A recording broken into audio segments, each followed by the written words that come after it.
प्रथम भगवती सिमर कै गुरु नानक लई त्याय।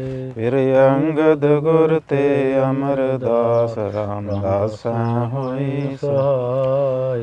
हर जन हर गोबिंद नो सिमरो श्री हरि राय। श्री हरि कृष्ण त्याइयै जिस डिठै सब दुख जाय। तेग बहादुर सिमरियै कर नानक आवै ताय। सब थाई होए सहाय सब थाई होए सहाय। तेग बहादुर सिमरियै कर नानक आवै ताय। सब थाई होए सहाय सब थाई होए सहाय। धर्म हेत साका जिन किया शीस दिया पर सिर न दिया। शीस दिया पर सिर न दिया। शीस दिया पर सिर न दिया। साधन हेत इति जिन करी शीस दिया पर सीना उचरी। शीस दिया पर सीना उचरी। तेरे कवन कवन गुण कह कह गावा तू साहिब गुणी निदाना। तुमरी महिमा वरन न साको तू ठाकुर ऊच भगवान। पूरा प्रभ आराध्या पूरा जाका नाम। नानक पूरा पाया पूरे के गुण गाओ। सो कहो टल गुर सेवियै अहनस सहज सुभाए। दर्शन परसै गुरु कै जन्म मरण दुख जाए। फिरत फिरत प्रभ आया परया तो सरनाए। नानक की प्रभ बेनती अपनी भगति लाए। जन्म जन्म परमत फिरियो मिट्यो न मन को त्रास। कहो नानक हर भज मना निरभै पावै बास। जतन बहुत मैं कर रहियो मिट्यो न मन को मान। दुर्मत स्यो नानक फदियो राख लिहो भगवान। दुर्मत स्यो नानक फदियो राख लिहो भगवान। फिरत फिरत प्रभ आया परया तो शरनाए। नानक की प्रभ बेनती अपनी भगति लाए। बाणी गुरु गुरु है बाणी बिच बाणी अमृत सारे। गुरबाणी कह सेवक जन मानै परतख गुरु निस्तारे। वाहिगुरु जी का खालसा वाहिगुरु जी की फतेह। आप सब ਸਰੋਤਾ ਜਨ ਸਤਿਗੁਰੂ ਸ੍ਰੀ ਗੁਰੂ ਤੇਗ ਬਹਾਦਰ ਮਹਾਰਾਜ ਜੀਆਂ ਦੇ ਅਵਤਾਰ ਦਿਹਾੜੇ ਮਨਾਉਂਦੇ ਹੋਏ ਸਤਿਗੁਰੂ ਜੀ ਦੀ ਅੰਮ੍ਰਿਤ ਬਾਣੀ ਦੀ ਵਿਚਾਰ ਸਰਵਣ ਕਰ ਰਹੇ ਹੋ। ਬਾਣੀ ਗੁਰੂ ਗੁਰੂ ਹੈ ਬਾਣੀ ਵਿੱਚ ਬਾਣੀ ਅੰਮ੍ਰਿਤ ਸਾਰੇ। ਗੁਰਬਾਣੀ ਕਹੈ ਸੇਵਕ ਜਨ ਮਾਨੈ ਪ੍ਰਤੱਖ ਗੁਰੂ ਨਿਸਤਾਰੇ। ਬਾਣੀ ਗੁਰੂ ਰੂਪ ਹੈ ਅਤੇ ਗੁਰੂ ਬਾਣੀ ਰੂਪ ਹਨ ਅਭੇਦ ਹਨ। ਸੋ ਸਤਿਗੁਰੂ ਸ੍ਰੀ ਗੁਰੂ ਤੇਗ ਬਹਾਦਰ ਮਹਾਰਾਜ ਜੀ ਪਾਤਸ਼ਾਹ 9ਵੇਂ ਪਾਤਸ਼ਾਹ ਜਿਨ੍ਹਾਂ ਪ੍ਰਥਾਏ ਸ੍ਰੀ ਗੁਰੂ ਗੋਬਿੰਦ ਸਿੰਘ ਮਹਾਰਾਜ ਜੀ ਆਪਣੀ ਕਲਮ ਦੇ ਨਾਲ ਲਿਖਦੇ ਨੇ ਤੇਗ ਬਹਾਦਰ ਸਿਮਰਿਆ ਕਰ ਨਾਨਕ ਦਾਵੈ ਤਾਏ। ਸਭ ਥਾਈ ਹੋਏ ਸਹਾਏ। ਗੁਰੂ ਤੇਗ ਬਹਾਦਰ ਮਹਾਰਾਜ ਪ੍ਰਭੂ ਪਰਮੇਸ਼ਰ ਰੂਪ ਜੋ ਵੀ ਉਹਨਾਂ ਨੂੰ ਸਿਮਰਦਾ ਹੈ ਯਾਦ ਕਰਦਾ ਹੈ। ਤੇਗ ਬਹਾਦਰ ਸਿਮਰਿਆ ਘਰ ਨਾਨਕ ਦਾਵੈ ਤਾਏ। ਜਿੱਥੇ ਵੀ ਸ੍ਰੀ ਗੁਰੂ ਤੇਗ ਬਹਾਦਰ ਮਹਾਰਾਜ ਜੀ ਨੂੰ ਯਾਦ ਕਰਦਾ ਹੈ ਅਰਾਧਦਾ ਧਿਆਉਂਦਾ ਹੈ ਅਤੇ ਉਹਨਾਂ ਘਰਾਂ ਦੇ ਵਿੱਚ 9 ਨਿਧੀਆਂ ਜਿਹੜੀਆਂ ਖਜ਼ਾਨੇ ਪ੍ਰਾਪਤ ਹੁੰਦੇ ਹਨ। ਉਹਨਾਂ ਨੂੰ ਕਿਸੇ ਚੀਜ਼ ਦਾ ਤੋਟ ਨਹੀਂ ਰਹਿੰਦਾ ਹੈ ਜਿੱਥੇ ਸਤਿਗੁਰ ਦੀ ਬਖਸ਼ਿਸ਼ ਕਿਰਪਾ ਦ੍ਰਿਸ਼ਟੀ ਹੋ ਜਾਂਦੀ ਹੈ। ਸ੍ਰੀ ਗੁਰੂ ਤੇਗ ਬਹਾਦਰ ਮਹਾਰਾਜ ਜੀ ਸਭ ਜਗ੍ਹਾ ਸਭ ਥਾਂ ਹੀ ਸਹਾਇਤਾ ਕਰਨ ਵਾਲੇ ਹਨ ਆਪਣੇ ਸੇਵਕਾਂ ਦੀ, ਮੁਰੀਦਾਂ ਦੀ, ਆਪਣੇ ਸਿੱਖਾਂ ਦੀ। ਜਿੱਥੇ ਕਿਤੇ ਵੀ ਲੋਕ ਪਰਲੋਕ ਦੇ ਵਿੱਚ ਸਭ ਜਗ੍ਹਾ, ਧਰਤੀ ਸਮੁੰਦਰ ਆਕਾਸ਼ ਸਭ ਜਗ੍ਹਾ ਗੁਰੂ ਮਹਾਰਾਜ ਜੀ ਸਹਾਇਤਾ ਕਰਨ ਵਾਲੇ ਹਨ। ਸਭ ਥਾਂ ਹੀ ਹੋਏ ਸਹਾਏ। ਜਿਵੇਂ ਮੱਖਣ ਸ਼ਾਲਵਾਣੀ ਦਾ ਜਹਾਜ਼ ਡੁੱਬ ਰਿਹਾ ਸੀ ਸਮੁੰਦਰ ਦੇ ਵਿੱਚ, ਉਸਨੇ ਬੜੇ ਹੋਰ ਕਿੰਨੇ ਧਿਆਏ ਪਰੰਤੂ ਉਸ ਦਾ ਜਹਾਜ਼ ਡੁੱਬਣੋਂ ਨਾ ਬਚਿਆ। ਉਸ ਸਮੇਂ ਗੁਰੂ ਨਾਨਕ ਦੀ ਗੱਦੀ ਦਾ ਧਿਆਨ ਧਰਿਆ। ਕਿਸੇ ਨੇ ਕਿਹਾ ਕਿ ਗੁਰੂ ਨਾਨਕ ਦੀ ਗੱਦੀ ਦਾ ਧਿਆਨ ਧਰੋ, ਅਰਦਾਸ ਕਰੋ, ਮੰਨਤ ਮੰਨੋ। ਅਤੇ ਉਸਨੇ 500 ਮੋਹਰ ਸੁਖੀ ਕਿ 500 ਮੋਹਰ ਹੇ ਸਤਿਗੁਰੂ ਨਾਨਕ ਮੈਂ ਤੁਹਾਡੇ ਦਰਬਾਰ ਵਿੱਚ ਪੇਸ਼ ਕਰਾਂਗਾ ਅਤੇ ਕਿਰਪਾ ਕਰੋ, ਆਪ ਸਹਾਇਤਾ ਕਰਨ ਵਾਲੇ ਹੋ ਸੇਵਕਾਂ ਦੀ, ਮੈਂ ਤੁਹਾਡਾ ਸੇਵਕ ਚਰਨਾਂ ਦਾ ਦਾਸ ਬਣ ਜਾਵਾਂ ਕਿ ਮੇਰੇ 'ਤੇ ਕਿਰਪਾ ਕਰੋ। ਸੋ ਉਹਦਾ ਜਹਾਜ਼ ਡੁੱਬਣ ਤੋਂ ਬਚ ਗਿਆ। ਅਤੇ ਉਸ ਸਮੇਂ ਉਸ ਨੂੰ ਨਹੀਂ ਸੀ ਪਤਾ ਗੁਰੂ ਨਾਨਕ ਦੀ ਗੱਦੀ 'ਤੇ ਵਿਰਾਜਮਾਨ ਕੌਣ ਹੈ, ਕਿਉਂਕਿ ਗੁਰੂ ਨਾਨਕ ਦੀ ਗੱਦੀ 'ਤੇ ਵਿਰਾਜਮਾਨ ਪਰਮ ਜੋਤ ਹੁੰਦੀ ਹੈ, ਪਰਮੇਸ਼ਰੀ ਜੋਤ ਹੈ, ਅਵਚਲੀ ਜੋਤ ਹੈ, ਨਿਰੰਕਾਰੀ ਜੋਤ ਹੈ, ਪਰਮੇਸ਼ਰ ਦੀ ਜੋਤ ਹੈ। ਸਰੀਰ ਰੂਪੀ ਉਹ ਚੋਲੇ ਬਦਲਦੀ ਹੈ। ਜਿਵੇਂ ਗੁਰੂ ਨਾਨਕ ਪਾਤਸ਼ਾਹ ਜੀਆਂ ਨੇ ਗੁਰੂ ਅੰਗਦ ਦੇਵ ਸਰੂਪ ਧਾਰਿਆ, ਫਿਰ ਗੁਰੂ ਅਮਰਦਾਸ ਉਹ ਜੋਤ ਜਿਹੜੀ ਹੈ, ਜੋਤ ਉਹ ਹੈ ਜੁਗਤ ਸਹਿ ਕਾਇਆ ਫੇਰ ਪਲਟੀ ਹੈ। ਉਹ ਜੋਤ 8ਵੇਂ ਪਾਤਸ਼ਾਹ ਗੁਰੂ ਹਰਕ੍ਰਿਸ਼ਨ ਮਹਾਰਾਜ ਜੀ, ਕਿਉਂਕਿ ਸਰੀਰ ਭਾਵੇਂ ਕਿੰਨੀ ਵੀ ਉਮਰ ਦਾ ਹੈ, ਬਚਪਨ ਹੈ, ਪਰੰਤੂ ਜੋਤ ਪਰਮ ਜੋਤ ਹੈ। ਸ੍ਰੀ ਗੁਰੂ ਤੇਗ ਬਹਾਦਰ ਮਹਾਰਾਜ ਜੀ ਗੁਰੂ ਹਰਕ੍ਰਿਸ਼ਨ ਮਹਾਰਾਜ ਜੀਆਂ ਦੇ ਬਾਬਾ ਜੀ ਲੱਗਦੇ ਸਨ ਅਤੇ ਪਰੰਤੂ ਅਕਾਲ ਪੁਰਖ ਦੀ ਖੇਡ ਗੁਰਾਂ ਦੀ ਗੁਰੂ ਹਰਕ੍ਰਿਸ਼ਨ ਮਹਾਰਾਜ ਜੀ ਨੂੰ ਪਹਿਲਾਂ ਜਿਹੜੀ ਹੈ ਗੁਰਗੱਦੀ ਜਿਹੜੀ ਹੈ ਬਖਸ਼ਿਸ਼ ਹੋਈ ਗੁਰੂ ਪਿਤਾ ਗੁਰੂ ਹਰਿਰਾਏ ਸਾਹਿਬ ਮਹਾਰਾਜ ਜੀਆਂ ਤੋਂ। ਸੋ ਗੁਰੂ ਹਰਕ੍ਰਿਸ਼ਨ ਮਹਾਰਾਜ ਜੀ ਆਪਣੀ ਖੇਡ ਵਰਤਾ ਕੇ ਦਿੱਲੀ ਦੇ ਵਿੱਚ ਜਿੱਥੇ ਚੇਚਕ ਦੀ ਬਿਮਾਰੀ ਫੈਲੀ ਹੋਈ ਸੀ ਉਹਨਾਂ ਨੂੰ ਤੰਦਰੁਸਤ ਕਰਦਿਆਂ ਸਤਿਗੁਰ ਸੱਚੇ ਪਾਤਸ਼ਾਹ ਰਾਮ ਰਾਜ ਦੇ ਵਚਨਾਂ ਨੂੰ ਵੀ ਕਰਦਿਆਂ ਅਤੇ ਸਤਿਗੁਰੂ ਆਪਣੀ ਚੋਜੀ ਪਾਤਸ਼ਾਹ ਹਨ, ਉਹਨਾਂ ਦੀ ਖੇਡ ਨੂੰ ਕੋਈ ਜਾਣ ਨਹੀਂ ਸਕਦਾ ਹੈ, ਆਮ ਜੀਵ ਭੇਦ ਨਹੀਂ ਪਾ ਸਕਦਾ ਹੈ ਸਤਿਗੁਰਾਂ ਦਾ। ਸਤਿਗੁਰੂ ਕੋਈ ਆਮ ਇਨਸਾਨ ਨਹੀਂ ਹਨ। ਗੁਰੂ ਹਰਕ੍ਰਿਸ਼ਨ ਮਹਾਰਾਜ ਜੀ ਵਚਨ ਕਰਦੇ ਕਿ ਬਾਬਾ ਬਕਾਲੇ ਸਤਿਗੁਰ ਜੀ ਸੱਚਖੰਡ ਪਿਆਨਾ ਕਰ ਗਏ। ਸੰਗਤਾਂ ਨੇ ਵਹੀਰਾਂ ਘੱਤ ਦਿੱਤੀਆਂ ਬਾਬਾ ਬਕਾਲੇ ਵਿੱਚ। ਉੱਥੇ ਬਹੁਤ ਸਾਰੇ ਗੁਰੂ ਬਣਨ ਦੇ ਇੱਛੁਕ ਹੋਰ ਸੋਢੀ ਵੀ ਜਾ ਬੈਠੇ, ਪਰੰਤੂ ਨਾ ਉਹ ਅੰਤਰਜਾਮੀ ਸਨ, ਨਾ ਉਹ ਸਰਵ ਸ਼ਕਤੀਮਾਨ ਸਨ, ਨਾ ਕਿਸੇ ਦੇ ਮਨ ਦੀ ਜਾਣ ਸਕਦੇ ਸਨ, ਨਾ ਕਿਸੇ ਦਾ ਕਾਰਜ ਸਵਾਰ ਸਕਦੇ ਨੇ। ਗੁਰੂ ਪੂਰਾ ਹੁੰਦਾ, ਗੁਰੂ ਪਰਮਾਤਮਾ ਹੈ, ਪਰਮਾਤਮਾ ਦੀ ਜੋਤ ਹੈ। ਅਤੇ ਇੰਦਰੇ ਜਿੱਤ, ਮਨ 'ਤੇ ਜਿੱਤ, ਮਾਇਆ 'ਤੇ ਜਿੱਤ, ਜਿਸ ਦੇ ਮਾਇਆ ਅਧੀਨ ਹੈ, ਸੰਸਾਰ ਜਿਸ ਦੇ ਅਧੀਨ ਹੈ, ਅਤੇ ਪਰਮੇਸ਼ਰ ਦਾ ਰੂਪ ਪਰਮਾਤਮਾ ਹੀ ਗੁਰੂ ਹੈ। ਆਦਿ ਅੰਤ ਏਕ ਹੈ, ਅਵਤਾਰਾ ਸੋਈ ਗੁਰੂ ਸਮਝਿਓ ਹਮਾਰਾ। ਆਦਿ ਤੋਂ ਅੰਤ ਤੱਕ ਜੋ ਉਹ ਨਿਰੰਕਾਰੀ ਜੋਤ ਆ ਉਹੀ ਗੁਰੂ ਹੈ, ਆਪਣੇ ਵਿੱਚ ਅਭੇਦ ਕਰਦੀ ਹੈ। ਅਤੇ ਉਸੇ ਜੋਤ ਨੇ ਗੁਰੂ ਨਾਨਕ ਰੂਪ ਧਾਰਨ ਕੀਤਾ, ਆਪ ਨਾਰਾਇਣ ਕਲਾ ਧਾਰ ਜਗ ਮਹਿ ਪਰਵਰਿਓ। ਸੋ ਉਹ ਜੋਤ 8 ਜਾਮਿਆਂ ਦੇ ਵਿੱਚੋਂ ਹੁੰਦੀ ਹੋਈ ਫਿਰ 9ਵੇਂ ਜਾਮੇ ਦੇ ਵਿੱਚ ਪ੍ਰਵੇਸ਼ ਕੀਤੀ। ਮੱਖਣ ਸ਼ਾਲਵਾਣਾ ਉੱਥੇ ਗਿਆ, ਬਾਬਾ ਬਕਾਲੇ, ਉਸ ਨੂੰ ਪਤਾ ਨਹੀਂ ਸੀ ਵੀ ਗੁਰੂ ਕੌਣ ਹੈ, ਕਿਸੇ ਨੂੰ ਵੀ ਨਹੀਂ ਸੀ ਪਤਾ ਵੀ ਕੌਣ ਹੈ। ਸੋ ਉਸ ਨੇ 5 ਮੋਹਰਾਂ ਰੱਖ ਕੇ ਮੱਥਾ ਟੇਕਿਆ, ਪਰੰਤੂ ਸਾਰੇ ਆਸ਼ੀਰਵਾਦ ਦਿੰਦੇ ਹਨ, ਪਰੰਤੂ ਸਿੱਖ ਦੇ ਦਿਲ ਦੀ ਕੋਈ ਨਹੀਂ ਜਾਣ ਸਕਿਆ।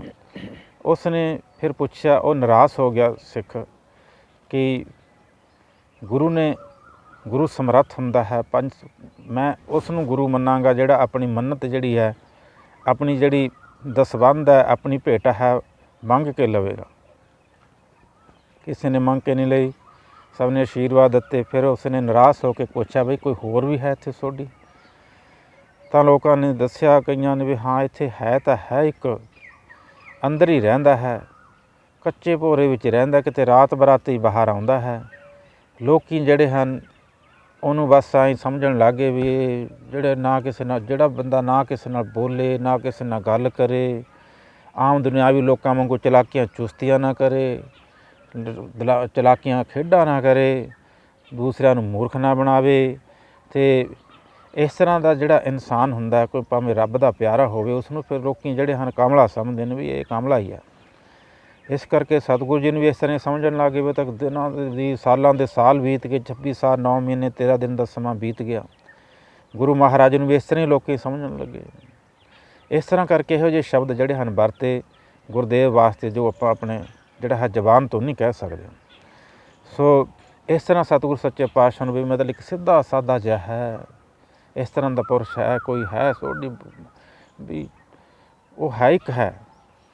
ਸੋ ਮੱਖਣ ਸ਼ਾਹ ਲਵਾਣਾ ਨੇ ਸੋਚਿਆ ਚਲੋ ਉੱਥੇ ਵੀ ਜਾ ਕੇ ਦੇਖ ਲੈਂਦੇ ਹਾਂ ਜਿੱਥੇ ਹੋਰ ਇੰਨੇ ਗਏ ਆ। ਮਾਤਾ ਜੀ ਤੋਂ ਆਗਿਆ ਪਾ ਕੇ ਮੱਖਣ ਸ਼ਾਹ ਅੰਦਰ ਗਿਆ ਜਿੱਥੇ ਸਤਿਗੁਰੂ ਸੱਚੇ ਪਾਤਸ਼ਾਹ ਦਾ ਦੀਦਾਰ ਹੋਇਆ। ਉਸ ਨੇ ਉਸੇ ਤਰ੍ਹਾਂ 5 ਮੋਹਰਾਂ ਰੱਖ ਕੇ ਮੱਥਾ ਟੇਕਿਆ।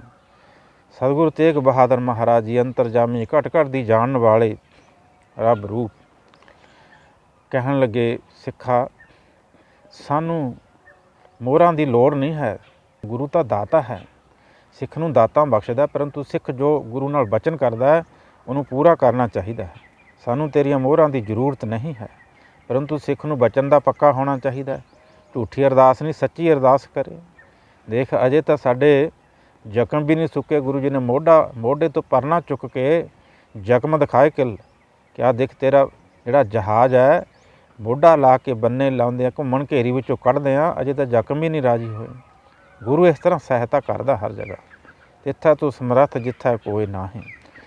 ਤੂੰ 5 ਮੋਹਰਾਂ ਰੱਖ ਕੇ ਮੱਥਾ ਟੇਕ ਰਿਹਾ ਹੈ ਅਤੇ ਉਦੋਂ ਤੂੰ ਅਰਦਾਸ ਕੀਤੀ ਸੀ 500 ਮੋਹਰ ਦੀ। ਇਸੇ ਤਰ੍ਹਾਂ ਅਸੀਂ ਵੀ ਅਰਦਾਸਾਂ ਬੇਨਤੀਆਂ ਕਰਦੇ ਹਾਂ ਜਦੋਂ ਦੁੱਖ ਵੇਲੇ ਹੁੰਦੇ ਆ, ਜਦੋਂ ਸੁੱਖ ਹੋ ਜਾਂਦੇ ਭੁੱਲ ਜਾਂਦੇ ਹਾਂ, ਅਖੰਡ ਪਾਠ ਕਰਾਉਣੇ ਭੁੱਲ ਜਾਂਦੇ ਹਾਂ, ਦੇਗਾਂ ਕਰਾਉਣੀਆਂ ਭੁੱਲ ਜਾਂਦੇ ਹਾਂ। ਇੱਕ ਤਾਂ ਪਤਾ ਹੀ ਨਹੀਂ ਹੈ ਵੀ ਕਿੱਥੇ ਕਿੱਥੇ ਸੁੱਖੀਆਂ, ਕਦੇ ਕਿਤੇ ਕਦੇ ਕਿਤੇ ਕਦੇ ਕਿਤੇ, ਕੋਈ ਮੜੀ ਮਸਾਣੀ ਮਟੀ ਕਿਤੇ ਨਹੀਂ ਛੱਡਣੀ ਹੈ ਜਿੱਥੇ ਨਾ ਜਾਈਏ, ਜਿੱਥੇ ਨਾ ਸੁੱਖਾ ਸੁੱਖੀ। ਇੱਕ ਤਾਂ ਭਰੋਸਾ ਹੀ ਨਹੀਂ ਹੈ, ਇੱਕ ਤਾਂ ਵਿਸ਼ਵਾਸ ਨਹੀਂ ਹੈ। ਸਗਲ ਦੁਆਰ ਕੋ ਛੱਡ ਕੇ ਗਿਓ ਤੁਹਾਰੋ ਦੁਆਰ, ਬਾਹਾਂਗੇ ਕੀ ਲਾਜਸ ਗੋਬਿੰਦ ਦਾਸ ਦੁਆਰ। ਸਭ ਤੋਂ ਵੱਡਾ ਸਤਿਗੁਰੂ ਨਾਨਕ ਪਰਮੇਸ਼ਵਰ ਤੋਂ ਵੱਡਾ ਕੋਈ ਨਹੀਂ ਹੈ, ਗੁਰੂ ਤੋਂ ਵੱਡਾ ਕੋਈ ਨਹੀਂ ਹੈ। ਕਲਯੁਗ ਪ੍ਰਮਾਣ ਨਾਨਕ ਗੁਰੂ, ਕਲਯੁਗ ਦੇ ਵਿੱਚ ਗੁਰੂ ਨਾਨਕ ਦੀ ਇਹ ਜੋਤ ਇਹ ਸਭ ਨਾਲੋਂ ਵੱਡੀ ਸ਼ਕਤੀ ਹੈ। ਜਦੋਂ ਔਰੰਗਜ਼ੇਬ ਸਾਰਿਆਂ ਨੂੰ ਇਸਲਾਮ ਵਿੱਚ ਲਿਆਉਂਦਾ ਸੀ ਜ਼ਬਰਦਸਤੀ, ਤਾਂ ਫਿਰ ਕਸ਼ਮੀਰ ਦੇ ਬ੍ਰਾਹਮਣ ਪੰਡਤ ਵਿਦਵਾਨ ਸਭ ਨੇ ਜੱਗ ਕੀਤੇ, ਹਵਨ ਕੀਤੇ, ਪੁੰਨਦਾਨ ਕੀਤੇ, ਬੇਨਤੀਆਂ ਕੀਤੀਆਂ, ਭੁੱਖੇ ਰਹਿ ਕੇ ਬੇਨਤੀਆਂ ਕੀਤੀਆਂ, ਹੇ ਦੇਵੀ ਦੇਵਤਿਓ, ਹੇ ਮਹਾਦੇਵ, ਹੇ ਬ੍ਰਹਮਦੇਵ, ਸਾਡੀ ਸਹਾਇਤਾ ਕਰੋ। ਪਰੰਤੂ ਉਹਨਾਂ ਨੂੰ ਆਵਾਜ਼ ਆਈ ਕਿ ਅਸੀਂ ਤੁਹਾਡੀ ਸਹਾਇਤਾ ਕਰ ਨਹੀਂ ਸਕਦੇ, ਅਸਮਰੱਥ ਹਾਂ। ਕਲਯੁਗ ਵਿੱਚ ਗੁਰੂ ਨਾਨਕ ਦਾ ਰਾਜ ਹੈ, ਅਸੀਂ ਵੀ ਉਹਨਾਂ ਦਾ ਨਾਂ ਲੈਂਦੇ ਹਾਂ, ਅਸੀਂ ਵੀ ਉਹਨਾਂ ਨੂੰ ਪੂਜਦੇ ਹਾਂ ਅਤੇ ਉਹਨਾਂ ਦਾ ਨਾਂ ਅਸੀਂ ਵੀ ਲੈਂਦੇ ਹਾਂ।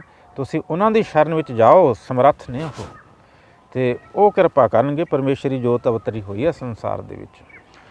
ਸੋ ਫਿਰ ਉਹ ਇਸ ਤਰ੍ਹਾਂ ਆਗਿਆ ਪਾ ਕੇ, ਇਸ਼ਾਰਾ ਪਾ ਕੇ ਅਨੰਦਪੁਰ ਸਾਹਿਬ ਸ੍ਰੀ ਗੁਰੂ ਤੇਗ ਬਹਾਦਰ ਮਹਾਰਾਜ ਜੀ ਦੀ ਸ਼ਰਨ ਦੇ ਵਿੱਚ ਆਏ ਸਨ। ਸੋ ਮੱਖਣ ਸ਼ਾਹ ਨੂੰ ਜਦੋਂ ਸਤਿਗੁਰੂ ਜੀ ਨੇ ਵਚਨ ਕੀਤੇ ਕਿ 500 ਮੋਹਰਾਂ ਸੁੱਖੀਆਂ ਅਤੇ ਹੁਣ 5 ਰੱਖ ਕੇ ਮੱਥਾ ਟੇਕ ਰਿਹਾ, ਉਸਨੇ ਗੁਰੂ ਮਹਾਰਾਜ ਜੀ ਦੀ ਇਹ ਸੱਚੀ ਗੱਲ ਅੰਤਰਜਾਮਤਾ ਜਾਣ ਕੇ ਵੀ ਇਹੀ ਗੁਰੂ ਪੂਰੇ ਨੇ, ਇਹਨਾਂ ਨੇ ਮੇਰਾ ਜਹਾਜ਼ ਬੰਨੇ ਲਾਇਆ, ਬਾਕੀ ਸਭ ਦਿਖਾਵੇ ਦੇ ਗੁਰੂ ਨੇ। ਉਹ ਤੋਂ ਰਿਹਾ ਨਾ ਗਿਆ। ਉਸ ਸਮੇਂ ਉਹ ਬੈਰਾਗ ਵਿੱਚ ਆ ਕੇ ਕੋਠੇ 'ਤੇ ਚੜ੍ਹ ਗਿਆ। ਸੰਗਤੇ ਗੁਰੂ ਲਾਦੋ ਰੇ, ਗੁਰੂ ਲਾਦ ਰਹੇ, ਗੁਰੂ ਮਿਲ ਗਿਆ। ਹਜ਼ਾਰਾਂ ਸਿੱਖ ਕਿਉਂ ਭਟਕਦੇ ਫਿਰਨਾ ਹੈ ਗੁਰੂ ਤੋਂ ਬਿਨਾਂ, ਗੁਰੂ ਮਿਲ ਗਿਆ, ਗੁਰੂ ਮਿਲ ਗਿਆ। ਗੁਰੂ ਤੋਂ ਬਿਨਾਂ ਐਸੀ ਹਾਲਤ ਸੀ ਸੰਗਤਾਂ ਦੀ, ਸਿੱਖਾਂ ਦੀ, ਜਿਵੇਂ ਮੱਛੀ ਦੀ ਹਾਲਤ ਪਾਣੀ ਤੋਂ ਬਿਨਾਂ ਹੁੰਦੀ ਹੈ। ਜੋ ਮੱਛਲੀ ਬਿਨ ਪਾਣੀਆਂ ਕਿਉਂ ਜੀਵਨ ਪਾਵੈ। ਸੋ ਪਰੰਤੂ ਗੁਰੂ ਜੀ ਨੇ ਆਵਾਜ਼ ਦਿੱਤੀ, ਮੱਖਣ ਸ਼ਾਹ ਸਾਨੂੰ ਪ੍ਰਗਟ ਨਾ ਕਰ, ਸਾਨੂੰ ਪ੍ਰਗਟ ਨਾ ਕਰ, ਮੂੰਹ ਕਾਲਾ ਕਰਾਂਗੇ ਲੋਕ ਪਰਲੋਕ ਦੇ ਵਿੱਚ, ਸਾਨੂੰ ਪ੍ਰਗਟ ਨਾ ਕਰੀਂ। ਗੁਰੂਦੇਵ ਪ੍ਰਗਟ ਨਹੀਂ ਹੋਣਾ ਚਾਹੁੰਦੇ। ਜਿਵੇਂ ਦਸ਼ਮੇਸ਼ ਜੀ ਪਿਤਾ ਜੀ ਨੇ ਲਿਖਿਆ, ਚਿੱਤ ਨਾ ਪਿਓ ਹਮਰੋ ਆਵਨ ਕਾ, ਚੂਬੀ ਰਹੀ ਸੁਰਤ ਪਰਬ ਚਰਨਨ ਮੈਂ। ਗੁਰੂ ਅਮਰਦਾਸ ਮਹਾਰਾਜ ਜੀ ਪਦਮ ਆਸਣ ਲਾ ਕੇ ਕੱਚੇ ਕੋਠੇ ਦੇ ਵਿੱਚ ਬੈਠ ਗਏ ਸਨ। ਜਦੋਂ ਦਾਤੂ ਨੇ ਜਿਹੜਾ ਹੈ ਗੁਰੂ ਅੰਗਦ ਦੇਵ ਮਹਾਰਾਜ ਜੀ ਦੇ ਸਾਹਿਬਜ਼ਾਦੇ ਨੇ ਲੱਤ ਮਾਰੀ ਕਿ ਜਾਓ ਤੁਸੀਂ ਗੁਰੂ ਬਣ ਕੇ ਬੈਠ ਗਏ ਹੋ, ਇੱਥੇ ਸਾਡਾ ਅਧਿਕਾਰ ਸੀ, ਕੀ ਆਗਿਆ ਹੈ ਸਾਹਿਬਜ਼ਾਦੇ, ਚਲੇ ਜਾਓ ਇੱਥੋਂ, ਸਾਡਾ ਅਧਿਕਾਰ ਹੈ, ਅਸੀਂ ਬੈਠਾਂਗੇ ਗੱਦੀ 'ਤੇ ਬੈਠ ਗਏ। ਗੁਰੂ ਅਮਰਦਾਸ ਮਹਾਰਾਜ ਤੋਂ ਰਾਤ ਉੱਥੋਂ ਚਲੇ ਗਏ ਅਤੇ ਕੱਚੇ ਕੋਠੇ ਦੇ ਵਿੱਚ ਬੈਠ ਕੇ ਬਾਹਰੋਂ ਬੰਦ ਕਰਕੇ ਅਤੇ ਆਪਣਾ ਬੰਦ ਕਰਵਾ ਦਿੱਤਾ ਅਤੇ ਲਿਖਾ ਦਿੱਤਾ ਵੀ ਜੋ ਖੋਲ੍ਹੇਗਾ ਤਾਂ ਫਿਰ ਉਹ ਜਿਹੜਾ ਹੈ ਸਾਡਾ ਸਿੱਖ ਨਹੀਂ ਹੋਵੇਗਾ, ਆਪਣਾ ਲੋਕ ਪਰਲੋਕ ਦੇ ਵਿੱਚ ਅਸੀਂ ਉਹਦੀ ਸਹਾਇਤਾ ਨਹੀਂ ਕਰਾਂਗੇ। ਸੋ ਇਹ ਵਚਨ ਲਿਖਵਾ ਦਿੱਤੇ। ਆਪ ਅੰਦਰ ਜਿਹੜਾ ਹੈ ਪਦਮ ਆਸਣ ਲਾ ਕੇ, ਚੌਂਕੜਾ ਲਗਾ ਕੇ, ਸੁਰਤੀ ਦਸਮ ਦੁਆਰ ਚਾਹੀਂ ਚੜ੍ਹਾ ਕੇ ਆਪਣੇ ਸਵੈ ਸਰੂਪ ਦੇ ਵਿੱਚ, ਨਿਜ ਸਰੂਪ ਦੇ ਵਿੱਚ, ਨਿਜ ਆਤਮ ਦੇ ਵਿੱਚ, ਸਰੂਪ ਦੇ ਵਿੱਚ ਲੀਨ ਹੋ ਗਏ। ਸੰਗਤਾਂ ਦੀ ਇਹ ਹਾਲਤ ਹੋਈ। ਬਾਬਾ ਬੁੱਢਾ ਜੀ ਨੂੰ ਬੇਨਤੀਆਂ ਕੀਤੀਆਂ। ਬਾਬਾ ਬੁੱਢਾ ਜੀ ਨੇ ਦਿਵ ਦ੍ਰਿਸ਼ਟੀ ਨਾਲ ਦੇਖਿਆ ਅਤੇ ਵਚਨ ਕੀਤਾ, ਘੋੜੀ ਛੱਡ ਦਿਓ, ਜਿੱਥੇ ਗੁਰਦੇਵ ਹੋਣਗੇ ਘੋੜੀ ਚਲੇ ਜਾਵੇਗੀ। ਘੋੜੀ ਉੱਥੇ ਜਾ ਖੜੀ ਕੋਠੇ ਦੇ ਮੂਹਰੇ, ਪਰੰਤੂ ਉੱਥੇ ਇੱਕ ਜਿਹੜੀ ਹੈ ਲਿਖ ਕੇ ਲਾਇਆ ਹੈ ਵੀ ਇਸ ਨੂੰ ਦਰਵਾਜ਼ਾ ਜੋ ਖੋਲ੍ਹੇਗਾ ਸਾਡਾ ਸਿੱਖ ਨਹੀਂ ਹੋਏਗਾ। ਹੁਣ ਸਿੱਖ ਕਾਹਦਾ ਜਿਹੜਾ ਗੁਰੂ ਦੇ ਵਚਨ ਦੀ ਉਲੰਘਣਾ ਕਰੇ। ਬਾਬਾ ਬੁੱਢਾ ਜੀ ਨੇ ਸਾਰੇ ਸਿੱਖਤ ਨੂੰ ਕਿ ਆਪਾਂ ਵਚਨ ਦੀ ਉਲੰਘਣਾ ਨਹੀਂ ਕਰ ਸਕਦੇ, ਪਰੰਤੂ ਗੁਰੂ ਤੋਂ ਬਿਨਾਂ ਵੀ ਨਹੀਂ ਸਰਨਾ ਹੈ। ਬਾਬਾ ਬੁੱਢਾ ਜੀ ਨੇ ਪਿੱਛੋਂ ਦੀ ਕੱਚੇ ਕੋਠੇ ਹੁੰਦੇ ਸੀ, ਪਾੜ ਲਾਇਆ। ਅੱਜ ਤੱਕ ਸੰਨ ਸਾਹਿਬ ਗੁਰਦੁਆਰਾ ਸੁਸ਼ੋਭਿਤ ਹੈ।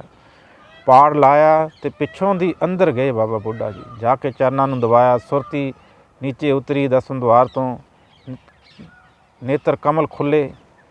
ਬਾਬਾ ਬੁੱਢਾ ਜੀ ਨੇ ਸਾਹਮਣੇ ਦੇਖ ਕੇ ਜਿਹੜਾ ਹੈ ਵਚਨ ਕੀਤਾ ਕਿ ਬਾਬਾ ਜੀ ਆਹ ਕੀ ਕੀਤਾ? ਅਸੀਂ ਤਾਂ ਵਚਨ ਕੀਤਾ ਸੀ ਸਾਡਾ ਸਿੱਖ ਨਹੀਂ ਹੈ ਜਿਹੜਾ ਦਰਵਾਜ਼ਾ ਖੋਲ੍ਹੇਗਾ। ਬਾਬਾ ਜੀ ਨੇ ਬੇਨਤੀ ਕੀਤੀ, ਮਹਾਰਾਜ ਤੁਹਾਡੇ ਵਚਨ ਨੂੰ ਉਲੰਘਣ ਦੀ ਸ਼ਕਤੀ ਕਿਸੇ ਵਿੱਚ ਵੀ ਸੰਸਾਰ ਦੇ ਵਿੱਚ ਹੈ ਨਹੀਂ ਹੈ, ਦੁਨੀਆ ਦੇ ਵਿੱਚ ਕੋਈ ਸ਼ਕਤੀ ਹੈ ਨਹੀਂ ਜੋ ਤੁਹਾਡੇ ਵਚਨ ਦੀ ਉਲੰਘਣਾ ਕਰ ਸਕੇ। ਮਹਾਰਾਜ ਜੀ ਤੁਹਾਡੇ ਸੇਵਕ ਹਾਂ। ਇਹ ਸਤਿਗੁਰੂ ਅਸੀਂ ਦਰਵਾਜ਼ਾ ਨਹੀਂ ਖੋਲ੍ਹਿਆ, ਇਸ ਤਾਂ ਪਿੱਛੋਂ ਦੀ ਇੱਕ ਟਾਕੀਆ ਪਾੜ ਲਾ ਕੇ ਆਏ ਹਾਂ। ਸੰਗਤ 'ਤੇ ਰਹਿਮ ਕਰੋ। ਸੰਗਤਾਂ ਦੀ ਬਹੁਤ ਹੀ ਜਿਹੜੀ ਹੈ ਆਪ ਜੀ ਤੋਂ ਬਿਨਾਂ ਬਹੁਤ ਵਿਛੋੜੇ ਦੀ ਹਾਲਤ ਹੈ। ਕਿਰਪਾ ਕਰੋ, ਦਰਸ਼ਨ ਦਿਓ। ਤੁਹਾਡੀ ਡਿਊਟੀ ਲਗਾਈ ਹੈ ਗੁਰੂ ਅੰਗਦ ਦੇਵ ਮਹਾਰਾਜ ਨੇ, ਸੰਗਤਾਂ ਨੂੰ ਤਾਰੋ। ਮਹਾਰਾਜ ਅੰਦਰ ਨਾ ਬੈਠੋ, ਕਿਰਪਾ ਕਰੋ, ਤੁਹਾਡੀ ਡਿਊਟੀ ਹੈ ਲੱਗੀ ਹੋਈ। ਗੁਰੂ ਮਹਾਰਾਜ ਜੀ ਬਹੁਤ ਖੁਸ਼ ਹੋਏ ਅਤੇ ਬਚਨ ਵੀ ਕੀਤਾ ਕਿ ਇਸ ਸੰਨ ਦੇ ਵਿੱਚੋਂ ਜੋ ਨਿਕਲ ਜਾਏਗਾ ਜਮਾਂ ਦੇ ਬਸ ਨਹੀਂ ਪਵੇਗਾ। ਐਡਾ ਵਚਨ ਗੁਰੂ ਮਹਾਰਾਜ ਨੇ ਕੀਤਾ। ਅੱਜ ਤੱਕ ਸੰਨ ਸਾਹਿਬ ਗੁਰਦੁਆਰਾ ਸੁਸ਼ੋਭਿਤ ਆ। ਸ਼ਰਧਾ ਦੇ ਨਾਲ ਸੰਗਤਾਂ ਨਮਸਕਾਰ ਕਰਦੀਆਂ ਨੂੰ ਸੰਨ ਦੇ ਵਿੱਚੋਂ ਨਿਕਲਦੀਆਂ ਨੇ, ਗੁਰੂ ਅਮਰਦਾਸ ਮਹਾਰਾਜ ਜੀਆਂ ਨੂੰ ਧਿਆਉਂਦੀਆਂ ਹਨ। ਸੋ ਗੁਰੂ ਤੇਗ ਬਹਾਦਰ ਮਹਾਰਾਜ ਕਹਿੰਦੇ ਮੱਖਣ ਸ਼ਾਹ ਸਾਨੂੰ ਪ੍ਰਗਟ ਨਾ ਕਰੇ। ਸੋ ਮੱਖਣ ਸ਼ਾਹ ਨੇ ਜਿਹੜਾ ਇਹ ਹੁਣ ਹੋਕਾ ਤਾਂ ਦੇ ਚੁੱਕਿਆ ਸੀ ਦੂਸਰਿਆਂ ਦੇ ਭਲੇ ਵਾਸਤੇ। ਜਿਵੇਂ ਪਰਉਪਕਾਰੀ ਭਾਈ ਲੱਦੇ ਨੇ ਭਾਈ ਸੱਤੇ ਅਤੇ ਬਲਵੰਡ ਨੂੰ ਬਖਸ਼ਾਉਣ ਵਾਸਤੇ ਖੁਦ ਗੁਰੂ ਜੀ ਨੇ ਵਚਨ ਕੀਤਾ ਸੀ ਜਿਹੜਾ ਇਹਨਾਂ ਦੀ ਬੇਨਤੀ ਵੀ ਕਰੇਗਾ ਉਹਦੇ ਵੀ ਗਲ 'ਚ ਛਿੱਤਰਾਂ ਦਾ ਹਾਰ ਪਾਵਾਂਗੇ, ਖੋਤੇ 'ਤੇ ਬਿਠਾ ਕੇ ਜਲੂਸ ਕੱਢਾਂਗੇ। ਸਾਡੇ ਕੋਲ ਇਹਨਾਂ ਦੀ ਬੇਨਤੀ ਨਾ ਕੀਤੀ ਕਰਨੀ ਹੈ। ਇਹਨਾਂ ਨੇ ਗੁਰੂ ਨਾਨਕ ਦੀ ਨਿੰਦਿਆ ਕੀਤੀ ਹੈ, ਇਹਨਾਂ ਨੇ ਗੁਰੂ ਅੰਗਦ ਦੇਵ ਜੀ ਦੀ ਨਿੰਦਿਆ ਕੀਤੀ, ਗੁਰੂ ਅਮਰਦਾਸ ਜੀ ਦੀ ਨਿੰਦਿਆ ਕੀਤੀ, ਗੁਰੂ ਰਾਮਦਾਸ ਸਤਿਗੁਰ ਪਿਤਾ ਦੀ ਨਿੰਦਿਆ ਕੀਤੀ ਹੈ। ਸਾਡੀ ਨਿੰਦਿਆ ਕਰ ਲੈਂਦੇ ਸਾਨੂੰ ਕੋਈ ਗੱਲ ਨਹੀਂ ਸੀ। ਗੁਰੂ ਦੀ ਨਿੰਦਿਆ ਬਹੁਤ ਜ਼ਿਆਦਾ ਘੋਰ ਮਹਾਂ ਅਪਰਾਧ ਹੈ। ਇਹਨਾਂ ਨੂੰ ਸਾਡੇ ਮੱਥੇ ਨਹੀਂ ਲੱਗਣਾ, ਇਹ ਭ੍ਰਿਸ਼ਟੇ ਗਏ ਹਨ ਇਹ। ਸੋ ਉਹਨਾਂ ਦੀ ਹਾਲਤ ਬਹੁਤ ਬੁਰੀ ਹੋਈ। ਸਿੱਖ ਕੋਈ ਮੱਥੇ ਨਹੀਂ ਲਾਉਂਦਾ, ਜਗ੍ਹਾ ਜਾ ਕੇ ਫਿਰਦੇ ਨੇ। ਬਾਈ ਇਹਨਾਂ ਨੂੰ ਤਾਂ ਮੱਥੇ ਲਾਉਣਾ ਵੀ ਪਾਪ ਹੈ। ਜਿਹੜਾ ਗੁਰੂ ਤੋਂ ਬੇਮੁਖ ਹੈ, ਛਾੜ ਮਨ ਹਰ ਬੇਮੁਖਨ ਕੋ ਸੰਗ। ਜਿਹੜਾ ਗੁਰੂ ਤੋਂ ਬੇਮੁਖ ਹੋ ਗਿਆ, ਸਰਾਪਿਆ ਗਿਆ, ਧਰਕਾਰਿਆ ਗਿਆ। ਇਹਨਾਂ ਨੇ ਸੁਣਿਆ ਭਾਈ ਲੱਦਾ ਲਾਹੌਰ ਦੇ ਵਾਸੀ ਬਹੁਤ ਪਰਉਪਕਾਰੀ, ਬੜੇ ਦਇਆਵਾਨ, ਉਹਨਾਂ ਦੇ ਚਰਨਾਂ ਵਿੱਚ ਜਾ ਜਾ ਕੇ ਰੋਏ। ਇਹ ਭਾਈ ਲੱਦਾ ਜੇ ਬਖਸ਼ਾ ਸਕਦਾ ਤੂੰ ਹੀ ਸਾਨੂੰ ਬਖਸ਼ਾ ਸਕਦਾ, ਪਾਪੀਆਂ ਨੂੰ, ਬੇਮੁਖਾਂ ਨੂੰ। ਅਸੀਂ ਬਹੁਤ ਗੁਨਾਹ ਕਰ ਬੈਠੇ ਹਾਂ। ਹੁਣ ਸਾਡੀ ਆਤਮਾ ਸਾਨੂੰ ਬਹੁਤ ਧਰਕਾਰ ਪਾਉਂਦੀ ਹੈ ਅਤੇ ਸਾਡੀ ਹਾਲਤ ਪਰਲੋਕ 'ਚ ਕੀ ਹੋਵੇਗੀ। ਸਾਡੀ ਇਹੋ ਜਿਹੀ ਹਾਲਤ ਇੱਥੇ ਹੋ ਗਈ ਹੈ। ਜੇ ਕੋਈ ਗੁਰ 'ਤੇ ਬੇਮੁਖ ਹੈ ਮੈਨੂੰ ਸਤਿਗੁਰ ਮੁਕਤ ਨਾ ਪਾਵੇ। ਹੇ ਭਾਈ ਲੱਦਾ ਸਾਨੂੰ ਤੂੰ ਬਖਸ਼ਾ ਦੇ। ਭਾਈ ਲੱਦੇ ਦੇ ਮਨ ਵਿੱਚ ਬੜੀ ਦਇਆ ਆਈ। ਕੋਈ ਢੰਗ ਤਰੀਕਾ ਕੀ ਸੋਚਿਆ ਵੀ ਗੁਰੂ ਦੇ ਵਚਨ ਵੀ ਜਿਹੜੇ ਹਨ ਰੱਖਣੇ ਨੇ ਅਤੇ ਪੂਰੇ ਕਰਨੇ ਹਨ, ਅਤੇ ਹੁਣ ਇਹਨਾਂ ਨੂੰ ਬਖਸ਼ਾਈਏ ਤਾਂ ਕਿਵੇਂ ਬਖਸ਼ਾਈਏ। ਭਾਈ ਲੱਦਾ ਜੀ ਨੇ ਇੱਕ ਖੋਤਾ ਲਿਆ ਘੁਮਿਆਰਾਂ ਤੋਂ ਅਤੇ ਇੱਕ ਟੁੱਟੇ ਫੁੱਟੇ ਛਿੱਤਰ ਇਕੱਠੇ ਕੀਤੇ, ਗਲਾਂ ਵਿੱਚ ਟੁੱਟੇ ਛਿੱਤਰਾਂ ਦਾ ਹਾਰ ਪਾਇਆ ਅਤੇ ਖੋਤੇ 'ਤੇ ਬੈਠ ਗਏ, ਕਾਲਾ ਮੂੰਹ ਕੀਤਾ। ਅਤੇ ਹੋਰ ਬੱਚੇ ਢੋਲ ਵੱਜਦਾ ਮੂਹਰੇ ਵੱਜਦਾ ਜਾ ਰਿਹਾ। ਅੰਮ੍ਰਿਤਸਰ ਸਾਹਿਬ ਜਦੋਂ ਆਏ, ਧੰਨ ਭਾਈ ਲੱਦਾ ਜੀ ਗੁਰੂ ਮਹਾਰਾਜ ਸੰਗਤਾਂ ਵਿੱਚ ਬਿਰਾਜਮਾਨ ਸਨ, ਤਾਰ ਰਹੇ ਸਨ। ਪੁੱਛਦੇ ਨੇ ਵੀ ਆਹ ਕਾਹਦੀ ਆਵਾਜ਼ ਆ ਰਹੀ? ਢੋਲ ਵੱਜ ਰਿਹਾ। ਬੜੇ ਹੋਰ ਬੱਚੇ ਪਿੱਛੇ ਉੱਚੀ ਉੱਚੀ ਬੋਲ ਰਹੇ ਨੇ, ਹੱਸ ਰਹੇ ਨੇ। ਇਹੋ ਜਿਹਾ ਸਵਾਂਗ ਬਣਾਇਆ ਹੈ। ਤਾਂ ਸਿੱਖਾਂ ਨੇ ਦੱਸਿਆ ਮਹਾਰਾਜ ਭਾਈ ਲੱਦਾ ਆ ਰਿਹਾ ਹੈ। ਮਹਾਰਾਜ ਕਹਿੰਦੇ ਭਾਈ ਲੱਦਾ ਆ ਰਿਹਾ ਤਾਂ ਸਾਡਾ ਬਹੁਤ ਪਿਆਰਾ ਸਿੱਖ ਹੈ। ਨਹੀਂ ਮਹਾਰਾਜ, ਉਹਦੇ ਗਲ ਵਿੱਚ ਛਿੱਤਰਾਂ ਦਾ ਹਾਰ ਪਾਇਆ ਹੋਇਆ, ਉਹ ਖੋਤੇ 'ਤੇ ਸਵਾਰ ਹੈ, ਉਹ ਮੂੰਹ ਕਾਲਾ ਕੀਤਾ ਹੈ। ਗੁਰੂ ਮਹਾਰਾਜ ਕਹਿਣ ਲੱਗੇ ਸਿੱਖ ਸਾਡਾ, ਸਿੱਖ ਦਾ ਮੂੰਹ ਕਾਲਾ ਕੌਣ ਕਰ ਸਕਦਾ ਹੈ? ਸਿੱਖ ਸਾਡਾ ਸਿੱਖ ਲੋਕ ਪਰਲੋਕ ਦਾ ਮਾਲਕ ਹੈ। ਸੋ ਇਸ ਕਰਕੇ ਭਾਈ ਲੱਦੇ ਨੇ ਐਸਾ ਕਿਉਂ ਸਵਾਂਗ ਬਣਾਇਆ ਹੈ? ਤਾਂ ਗੁਰੂ ਮਹਾਰਾਜ ਤੋਂ ਖੁਦ ਰਿਹਾ ਨਾ ਗਿਆ। ਖੁਦ ਗੁਰੂ ਮਹਾਰਾਜ ਨੰਗੇ ਪੈਰੀਂ ਬਾਹਰ ਆ ਗਏ। ਹਰਿਮੰਦਰ ਸਾਹਿਬ ਤੋਂ ਬਾਹਰ ਆ ਕੇ ਭਾਈ ਲੱਦੇ ਨੂੰ ਉਤਾਰਿਆ ਖੋਤੇ ਤੋਂ। ਹੇ ਭਾਈ ਲੱਦਾ, ਇਸ ਤਰ੍ਹਾਂ ਦਾ ਕਿਉਂ ਸਵਾਂਗ ਬਣਾਇਆ ਹੈ? ਅੰਤਰਜਾਮੀ ਸਤਿਗੁਰੂ ਪੁੱਛਦੇ ਹਨ। ਭਾਈ ਲੱਦੇ ਨੇ ਕਿਹਾ ਮਹਾਰਾਜ ਤੁਹਾਡੇ ਵਚਨ ਸਨ, ਜਿਹੜਾ ਸੱਤੇ ਅਤੇ ਬਲਵੰਡੇ ਨੂੰ ਬਖਸ਼ਾਵੇਗਾ ਉਹਦਾ ਮੂੰਹ ਕਾਲਾ ਕਰਾਂਗੇ, ਉਹਦਾ ਗਲ ਵਿੱਚ ਛੱਤਰਾਂ ਦਾ ਹਾਰ ਪਾਵਾਂਗੇ ਖੋਤੇ 'ਤੇ ਬਿਠਾ ਕੇ। ਮਹਾਰਾਜ ਇਸ ਕਰਕੇ ਤੁਹਾਡੇ ਵਚਨਾਂ ਨੂੰ ਸੱਤ ਕਰਨ ਵਾਸਤੇ ਮੈਂ ਆਇਆ ਹਾਂ। ਮਹਾਰਾਜ ਇਹ ਭੁੱਲ ਗਏ ਹਨ, ਵੱਡਾ ਗੁਨਾਹ ਹੋ ਗਿਆ ਹੈ, ਜੀ ਭੁੱਲ ਜਾਂਦੇ ਨੇ। ਮਹਾਰਾਜ ਕਿਰਪਾ ਕਰੋ। ਪਿਤਾ ਕਿ ਪਿਤਾ ਨਹੀਂ ਹੁੰਦਾ ਹੈ, ਪੁੱਤਰ ਕਪੁੱਤਰ ਹੋ ਜਾਂਦੇ ਨੇ। ਮਹਾਰਾਜ ਗੁਰੂ ਘਰ ਦੇ ਰਾਗੀ ਨੂੰ ਹੁਣ ਬਖਸ਼ ਦਿਓ। ਮਹਾਰਾਜ ਅਪਰਾਧ ਤਾਂ ਬਹੁਤ ਵੱਡਾ ਗੁਨਾਹ ਕੀਤਾ ਹੈ। ਗੁਰੂ ਮਹਾਰਾਜ ਇੰਨੇ ਦਇਆ ਦੇ ਘਰ ਵਿੱਚ ਆਏ, ਕਹਿਣਾ ਕੀਤਾ, ਹਾਏ ਭਾਈ ਲੱਦਾ, ਜੇ ਤੂੰ ਵੈਸੀ ਬੇਨਤੀ ਕਰ ਦਿੰਦਾ ਸੀ ਤਾਂ ਹੀ ਬਖਸ਼ ਦਿੰਦੇ, ਇਸ ਤਰ੍ਹਾਂ ਤੁਸੀਂ ਕਿਉਂ ਕੀਤਾ? ਤਾਂ ਭਾਈ ਲੱਦੇ ਨੇ ਕਿਹਾ, ਮਹਾਰਾਜ ਤੁਹਾਡੇ ਵਚਨਾਂ ਨੂੰ ਕੌਣ ਉਲਟਾ ਸਕਦਾ? ਮਹਾਰਾਜ ਤੁਹਾਡੇ ਵਚਨ ਸੱਤ ਹਨ। ਸੋ ਗੁਰੂ ਮਹਾਰਾਜ ਨੇ ਕਿਹਾ, ਜਿਸ ਜ਼ਬਾਨ ਦੇ ਨਾਲ ਇਹਨਾਂ ਨੇ ਨਿੰਦਿਆ ਕੀਤੀ ਉਸ ਜ਼ਬਾਨ ਦੇ ਨਾਲ ਗੁਰੂ ਦੀ ਉਸਤਤ ਕਰੋ, ਗੁਰੂ ਨਾਨਕ ਦੀ ਉਸਤਤ ਕਰੋ। ਇਹਨਾਂ ਦਾ ਕੋੜ ਚਲਿਆ ਜਾਵੇਗਾ ਅਤੇ ਫਿਰ ਇਹ ਬਖਸ਼ੇ ਜਾ ਸਕਦੇ ਨੇ। ਜਸ ਕਰਨ। ਸੋ ਭਾਈ ਸੱਤੇ ਬਲਵੰਡੇ ਕੀ ਵਾਰ ਆਉਂਦੀ ਹੈ ਗੁਰੂ ਗ੍ਰੰਥ ਸਾਹਿਬ ਮਹਾਰਾਜ ਦੇ ਵਿੱਚ। ਸੋ ਗੁਰੂ ਗ੍ਰੰਥ ਸਾਹਿਬ ਮਹਾਰਾਜ ਵਿੱਚ ਸ਼ੋਭਤ ਪ੍ਰਕਾਸ਼ਵਾਨ ਹੈ।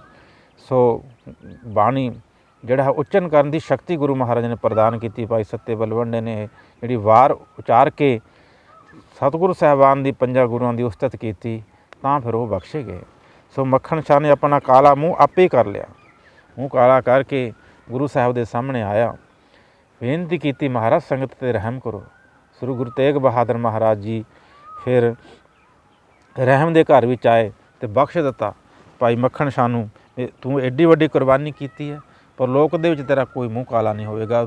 ਨਾਨਕ ਤੇ ਮੁੱਖ ਉਜਲੇ ਲੈ ਕੇ ਜਾਓਗੇ, ਜੋ ਤੁਸੀਂ ਸੰਗਤ ਵਾਸਤੇ ਕਿੱਡਾ ਸੰਗਤ ਵਾਸਤੇ ਸੋਚਿਆ ਹੈ।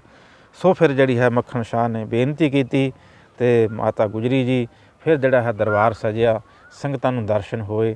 ਈਰਖਾਲੂ ਲੋਕਾਂ ਨੇ, ਸੀਹੇ ਮਸੰਦ ਨੇ ਅਤੇ ਜਿਹੜੀ ਹੈ ਗੋਲੀ ਵੀ ਚਲਾਈ ਗੁਰੂ ਮਹਾਰਾਜ ਦੇ ਉੱਤੇ, ਗੋਲੀ ਵੀ ਚਲਾਈ। ਇੰਨੀ ਕ੍ਰੋਧ ਵਿੱਚ ਆ ਕੇ ਵੀ ਅਸੀਂ ਗੁਰੂ ਬਣਨਾ ਸੀਗਾ, ਇਹ ਕਿਵੇਂ ਪ੍ਰਗਟ ਹੋ ਗਏ, ਗੁਰੂ ਬਣ ਗਏ। ਗੁਰੂ ਮਹਾਰਾਜ ਇੰਨੇ ਖਿਮਾ ਦਾ ਰੂਪ ਸਨ, ਕੋਈ ਵਚਨ ਨਹੀਂ ਕੀਤਾ, ਪਰੰਤੂ ਮਾਤਾ ਜੀਆਂ ਦੇ ਬਚਨਾਂ ਮੁਖ ਤੋਂ ਬਚਨ ਜਿਹੜੇ ਹਨ ਨਿਕਲੇ।